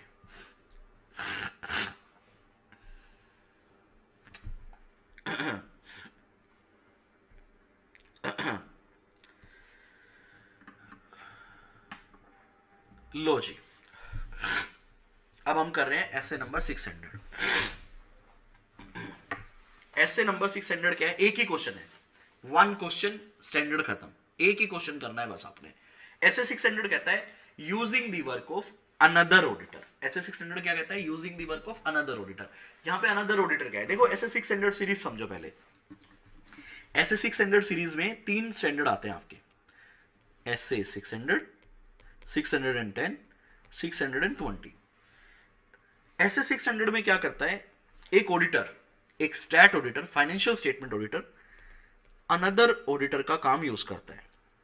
यहां पे अनदर ऑडिटर कौन है भाई, मान लीजिए मैं रिलायंस इंडस्ट्रीज का ऑडिट मैं कर रहा हूं, कौन, केपीएमजी, और रिलायंस की एक सब्सिडरी है मान लो जियो, जिसके ऑडिटर हैं ईएनवाई। तो होल्डिंग कंपनी का ऑडिट मैं कर रहा हूं, कंसोलिडेशन का ऑडिट मैं करूंगा, तो मैं क्या करता हूं, यहां पे ईवाई के काम को यूज करता हूं। I am using the work of E and Y, मैं उसकी रिपोर्ट को यूज कर रहा हूं। तो अनदर, यहां पे main auditor, principal auditor, principal auditor कौन है, केपीएमजी का ऑडिटर। वो किन चीजों का ध्यान रखेगा ये बताया गया है, ठीक है, ठीक है। आगे देखिए, ऐसे 610 क्या है कि when stat auditor use the work of, using the work of internal auditor, Reliance का ऑडिट चल रहा है, इंटरनल ऑडिटर का काम यूज कर रहे हो, और इसमें एक अपडेट आया था क्या, when you are using the internal auditor for direct assistance, कि भैया मैं इंटरनल ऑडिटर के काम को भी यूज कर सकता हूं, और आजकल मैं इंटरनल ऑडिटर को अपने डायरेक्ट असिस्टेंस के लिए भी यूज कर सकता हूं। ये था 610। 620 क्या था, आप लोगों को पता है एक ऑडिटर अपने ऑडिट के अंदर बहुत सारे एक्सपर्ट की हेल्प भी लेता है, स्पेशलिस्ट की हेल्प भी लेता है। तो आपको किन चीजों का ध्यान रखना है, वो आपका स्टैंडर्ड है ऐसे नंबर 620। एक और स्टैंडर्ड है जहां पे ऑडिटर किसी के काम को यूज करता है, बताओ कौन सा स्टैंडर्ड है, देखते हैं कितने स्टूडेंट बता सकते हैं। एक और स्टैंडर्ड है जहां पे ऑडिटर किसी की रिपोर्ट को यूज करता है, बताओ वो कौन सा स्टैंडर्ड है। चारों स्टैंडर्ड एक साथ लिंक करके पढ़ लेते हैं, देखते हैं कोई बता पाता है क्या। एक बच्चा बोल रहा है ऐसे 500 में भी हम एक एक्सपर्ट की रिपोर्ट को यूज करते हैं, ये ऑडिटर का एक्सपर्ट था और ये एक्सपर्ट जो है ये मैनेजमेंट का था, तो अगर मैनेजमेंट एक्सपर्ट है तो ऐसे 500 लगता है। ठीक है जी, और बताओ। मैं हालांकि जो पूछ रहा था वो अलग था, और बताओ। और एक जगह पे और रिपोर्ट यूज होती है, ये लिंकिंग ना आप लोगों को पता होनी चाहिए सारी। पांचवा और बता दो फिर हम। सर्विस ऑर्गेनाइजेशन, अंशिका गुप्ता ने सबसे पहले बताया है एसए नंबर 402, जहां पे हम सर्विस ऑर्गेनाइजेशन, बिल्कुल सही बोला है बेटा, के ऑडिटर की, सर्विस ऑडिटर की टाइप 1 या टाइप 2 रिपोर्ट को वेरीफाई करते हैं फॉर इंटरनल कंट्रोल्स। ठीक है, बिल्कुल सही बोला, एसए नंबर 402, तो ये हम करेंगे। तो आज मैं आपके साथ डिस्कस करूंगा ये 3 स्टैंडर्ड, कल फिर हम कर लेंगे 402, ये भी एक कैटेगरी का स्टैंडर्ड है। लो जी, तो सबसे पहले एसए6 स्टैंडर्ड क्या बोलता है? एसए6 स्टैंडर्ड बोलता है कि using the work of another auditor. अब आपको सबसे पहले पता होना चाहिए प्रिंसिपल ऑडिटर मतलब रिलायंस इंडस्ट्रीज का ऑडिटर जब as a principal auditor, as a main auditor मान लो अपॉइंटमेंट के लिए जा रहा है, तो वो किन चीजों का ध्यान रखेगा? देखिए, यहां पे रिलायंस इंडस्ट्री एक कंपनी है, उसकी हजारों सब्सिडरी, ज्वाइंट वेंचर, एसोसिएट हो सकते हैं। तो सबसे पहले अगर मैं कोई भी क्लाइंट एक्सेप्ट कर रहा हूं इस तरह का, मुझे देखना पड़ेगा कि इसमें कितना पोर्शन मेन कंपनी कर रही है और कितना पोर्शन बाकी लोग कर रहे हैं। आपको मटेरियलिटी पता होना चाहिए कंपोनेंट्स का कि बाकी लोग कितना पोर्शन ऑडिट कर रहे हैं, पहला।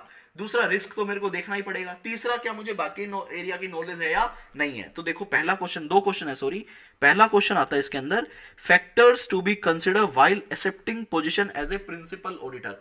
जब आप किसी कंपनी को एज ए प्रिंसिपल ऑडिटर आप काम एक्सेप्ट करोगे तो आप क्या क्या देखोगे? तो पहला पॉइंट क्या आता है? The materiality of the portion of the financial information which the principal auditor audit. आपने अपना पोर्शन देखना है, मटेरियलिटी देखनी है, जो काम आपको करना है। The principal auditor degree of knowledge regarding the business of the component, क्या मुझे बिजनेस ऑफ कंपोनेंट की नॉलेज है या नहीं है। उसके बाद रोमम, ये तो जनरल पॉइंट है, in the financial information of the component. And उसके बाद the performance of additional procedure as set out in this SA regarding the component audited by other auditor resulting in the principal auditor having significant participation in such audit. और इस standard की जो भी requirement है, जो audit procedure मुझे लगाने हैं, वो भी मुझे कंसीडर करने पड़ेंगे। तो आप जब प्रिंसिपल ऑडिटर के रूप में काम एक्सेप्ट करते हो तो किन 4 पोर्शन को देखना है? Materiality, degree of knowledge, रोमम of components, performance करना है ऑडिट प्रोसीजर ताकि सिग्निफिकेंट पार्टिसिपेशन रहे, तो वो भी हमें कंसीडर करना पड़ेगा। उसके बाद आता है, यही एक क्वेश्चन है और देख लो कितनी बार पेपर में आया हुआ है, आपके सामने है, consideration by principal auditor. Principal auditor क्या क्या कंसिडर करेगा, आप ये बता दो। तो प्रिंसिपल ऑडिटर जो है, आपको पता है, मैं कुछ बेसिक डिस्कशन करूं क्या? प्रिंसिपल ऑडिटर जो है वो एंटाइटल है रिलाय करने के लिए कंपोनेंट के ऑडिटर पे। वो कंपोनेंट ऑडिटर से उसके वर्क पेपर नहीं मांगेगा, क्योंकि वर्क पेपर जो है वो ऑडिटर की प्रॉपर्टी होती है। डेफिनेटली वो कंपोनेंट ऑडिटर से पूछ सकता है कि आपने क्या क्या काम किया। कैसे पूछेगा? वो एक क्वेश्चनेयर को फिल करवा सकता है, क्वेश्चनेयर दे सकता है, उसमें पूछ सकता है। वो कंपोनेंट ऑडिटर को गाइड कर सकता है कि कौन कौन से सिग्निफिकेंट एरिया है जो आपको कवर करने हैं। वो कंपोनेंट ऑडिटर को बता सकता है scope and timing of his audit कि भैया आप इस टाइम तक मुझे दे देना ताकि आपकी रिपोर्ट को मैं कवर कर लूं। अगर मेरे को कंपोनेंट ऑडिटर पे ट्रस्ट नहीं आ रहा है, या मेरे को मान लो कंपोनेंट ऑडिटर ने कोई एरिया कंप्लीट नहीं किया है, तो मैं प्रिंसिपल ऑडिटर चाहे तो कंपोनेंट पे जाके विजिट करके खुद भी सारे काम कर सकता हूं। अगर कोई फॉरेन कंपोनेंट है तो उसकी मेरे को कॉम्पिटेंस और कैपेबिलिटीज को चेक करना पड़ेगा। जैसे कि मान लो कोई कंपनी यूएस में है तो सर्टिफाइड पब्लिक अकाउंटेंट जो है वो एलिजिबल है उस ऑडिट को करने के लिए, पढ़िएगा। तो क्या कहता है? Consideration by principal auditor, question number 2। ठीक है, Principal auditor is entitled to rely upon another auditor provided he exercise due skills and care and there is nothing to doubt। उसके बाद क्या कहता है? सर ये वाले याद ही नहीं हो रहे क्वेश्चन के साथ, मतलब दीपाली बेटा मेरे को आपकी क्वेरी नहीं समझ आई। पहला क्वेश्चन बड़ा आसान है, प्रिंसिपल ऑडिटर एक्सेप्ट करेगा पोजीशन तो क्या करेगा? दूसरा कंसिडरेशन। दूसरा क्या कहता है? Principal auditor should advise another auditor regarding क्या, कि भैया आपकी रिपोर्ट को हम यूज करेंगे, एरिया जहां पे स्पेशल ऑडिट कंसिडरेशन है, टाइम टेबल और significant accounting and auditing requirement में मैं बता सकता हूं ताकि सामने वाला कवर करे। उसके बाद principal auditor should ask another auditor regarding any limitation on his work, क्या आपके काम पे कोई लिमिटेशन है पूछ लो। ठीक है, उसके बाद क्या कहता है? Auditor should consider, principal auditor उसको उसकी रिपोर्टिंग और फाइंडिंग्स को कंसिडर करेगा। Auditor should consider his finding, he may discuss with him and branch official. Principal auditor may require another auditor to submit questionnaire with reference to work performed by him. Principal auditor may required supplement test to be perform by another auditor or by himself. मैं बोल सकता हूँ कि भाई ये 2 test और कर लो, या तो वो कर लेगा या हम खुद करेंगे जाके। In case of foreign component he should consider another auditor qualification and experience. अगर कोई मॉडिफिकेशन है कंपोनेंट के ऑडिट में तो उसका इंपैक्ट मुझे यहाँ पे भी देखना पड़ेगा। ठीक है, ये पॉइंट सेम है। रोल ऑफ ऑडिटर जो पेरेंट कंपनी सेम है जो हमने ऊपर देखे हैं। उसके बाद बताओ सब्सिडरी कंपनी के ऑडिटर का क्या रोल रहेगा। ये कुछ नहीं है, ये क्वेश्चन 2 के पॉइंट को ही उल्टा करके लिख दो, कंपोनेंट ऑडिटर के पॉइंट से लिख दो। क्या भाई, जो टाइम टेबल उसने बताया है प्रिंसिपल ऑडिटर ने उसको अडहेयर करे, प्रिंसिपल ऑडिटर ने जो भी बताया है उसको फॉलो करे, और जो भी सिग्निफिकेंट फाइंडिंग अगर कंपोनेंट ऑडिटर को मिल रही है वो प्रिंसिपल ऑडिटर को बताए। Bring to the attention of principal auditor any significant finding, compliance with the relevant statutory requirement, उसने भी डिस्कस की होगी। रिस्पॉन्ड टू डिटेल क्वेश्चनियर, तो ये पॉइंट वहीं से निकल गए। उसके बाद भैया reporting by principal auditor, principal auditor qualify करेगा या डिस्क्लेम करेगा कब, जब वो कंपोनेंट ऑडिटर को रिपोर्ट को यूज ही नहीं कर पा रहा और वो रिपोर्ट मटेरियल है, कंपोनेंट की ऑडिट रिपोर्ट में क्वालिफिकेशन है जिसका इंपैक्ट यहाँ पे भी आ रहा है, उस केस में आप मॉडिफाई करोगे। तो टेक्निकली कितने क्वेश्चन है, सिर्फ 2 ही क्वेश्चन है, कंसीडरेशन बाय प्रिंसिपल ऑडिटर, और जब आप एक्सेप्ट करते हो तो आप क्या देखोगे, अगला जो क्वेश्चन है रोल ऑफ सब्सिडरी कंपनी के ऑडिटर का, वो वहीं से निकल जाता है। ये था आपका ऐसे नंबर 600। आई थिंक आज के लिए हमें इतना ही करना चाहिए। बताओ, क्योंकि बहुत ज्यादा कंटेंट हो जाएगा, आप रिवाइज नहीं कर पाएंगे, और मैं चाहता हूं आप रिवाइज भी करें और क्वेश्चन बैंक भी करें और उसके बाद अगली क्लास में ज्वाइन करें। बताइएगा, आज के लिए काफी है। कल क्या करेंगे सर, कल हम करेंगे ऐसे 500 की सीरीज को कल खत्म कर देंगे। ठीक है, सबसे पहले हम कल ऐसे 610 और 620 करेंगे। उसके बाद मैं बताता हूं, देखो आपके हिसाब से अगर मैं कल का थोड़ा प्लान करें अपन, तो ऐसे 500 तो जनरल है, पूरी इंटर लेवल पे इंपॉर्टेंट होती है, ऐसा नहीं है फाइनल पे नहीं होती, फाइनल पे भी होती है लेकिन ज़्यादा इंपॉर्टेंट इंटर लेवल पे होती है। ये रहा। तो कल हम क्या करेंगे, कल हम 600 की सीरीज को ख़त्म कर लेंगे और उसके बाद 500 की सीरीज को स्टार्ट कर लेंगे। 500, 501, 10, 20, मतलब आगे से स्टार्ट करेंगे, जितने हो जाएंगे उतना बढ़िया है। फिर उसके बाद हमारा वापस से हम क्या करेंगे, ए कैटेगरी पे शिफ्ट करेंगे कल की क्लास के बाद। ए कैटेगरी में हम क्या करेंगे, 220, SQC1 240, 320, 402, 450, 540, फिर ये वाले निपटाएंगे। ये वाले निपट गए फिर तो खत्म स्टैंडर्ड हमारे सारे। तो अगली तकरीबन कितनी क्लासेस में स्टैंडर्ड खत्म हो जाएंगे मैं आपको बता देता हूं। 1, 2, 3, 4, 5, 5 to 6 क्लासेस में हम 720 तक कर लेंगे। उसके बाद 2 क्लास और लगेगी जो नए स्टैंडर्ड आए हैं 800 सीरीज और वो, तो 7 से 9 क्लासेस अभी और लगने वाली हैं स्टैंडर्ड की, अगर मैं हर स्टैंडर्ड पे टच अपॉन करता हुआ चलूँ तो। चलो जी, आज की क्लास में इतना ही। जिन बच्चों ने वीडियो को लाइक नहीं किया है प्लीज वीडियो को लाइक कर देना और कमेंट सेक्शन में जरूर बताना कि आपको वीडियो कैसा लग रहा है। मैं आपको अभी बता देता हूँ 8 तारीख को शिवरात्रि है। 8 तारीख को आप लोगों की क्लास शायद नहीं होगी क्योंकि मैं अपने होम टाउन जा रहा हूँ। 8th को जो है वो शिवरात्रि है, आपकी क्लास नहीं होगी, मैं अपने होम टाउन जा रहा हूँ। आप लोग उस दिन भी रिवाइज कर सकते हैं। कल 7th है, कल हम क्लास को कवर करेंगे। फिर उसके बाद 9th को हम कंटिन्यू करेंगे, 9th, 10th, 11th, 12th। 12 तारीख तक मेरी कोशिश है कि मैं मैक्सिमम पोर्शन कवर करवाऊं, क्योंकि 13 तारीख से मैं वापस से अवेलेबल नहीं हूँ। 13 से लेके कहाँ तक अवेलेबल नहीं हूँ मुझे भी नहीं पता बेटा, घूमने जा रहे हैं दोस्तों के साथ। लेकिन इस टाइम पे आपकी छुट्टी नहीं होगी। 13 तारीख से आप लोगों की छुट्टी नहीं होगी। क्यों? क्योंकि जो 2-3 चैप्टर मैंने अभी रिसेंटली करवाए हैं, जैसे बैंकिंग, NBFC, ठीक है, और भी 2-3 चैप्टर हो रहे हैं, तो वो चैप्टर मैं उस टाइम पे लाइव प्ले करूंगा, सेम टाइम पे लाइव प्ले होगा। तो कोई अगर स्टूडेंट इस सीरीज को देख रहा है ना, वो आप लोग ब्रेक मत लेना, आप उस टाइम पे वो चैप्टर देख लेना और फिर वापस से 2-3 लेक्चर जो भी स्टैंडर्ड के बचेंगे वो हम बाद में कर लेंगे। तो मैं आपको यही बता देता हूँ मोटा मोटा आपका कोर्स कब तक कंप्लीट हो जाएगा रिवीजन सीरीज के अंदर। तो 12-13 से मान लो 19 तक आपने वो देख लिया, फिर 1 हफ्ता और लगा लो मेरा। तो इस मंथ में मार्च के अंदर अंदर आपका पूरा ऑडिटिंग का सिलेबस कवर हो जाएगा यूट्यूब पे रिवीजन मोड के अंदर। ठीक है जी, शाम को नहीं होगा बेटा, मैं बच्चों के साथ रहता हूँ, नहीं हो पाएगा। चलो जी, इस वीडियो में इतना ही। Bye guys, I hope you enjoy the session. अपने दोस्तों को जरूर बताइएगा। और अगर आप मेरी किताबें वगैरह खरीदना चाहते हो तो बिल्कुल प्रिंटिंग कॉस्ट पे अवेलेबल है caindia.org वेबसाइट पे। और अगर आप मेरा नया कोर्स लेना चाहते हो फॉर अपकमिंग एग्जाम्स, ठीक है, 2025-26 के लिए लेना चाहते हो, अप्रैल के अंदर स्टार्ट हो रहा है, 1 अप्रैल के आसपास एक नया बैच आ रहा है, regular course CA final audit का। लाइव कोर्स आ रहा है, तो आप उसमें भी एनरोल करवा सकते हो। Bye, take care, keep enjoying audit with Kapil. जय हिंद दोस्तों, एंजॉय करते रहिएगा।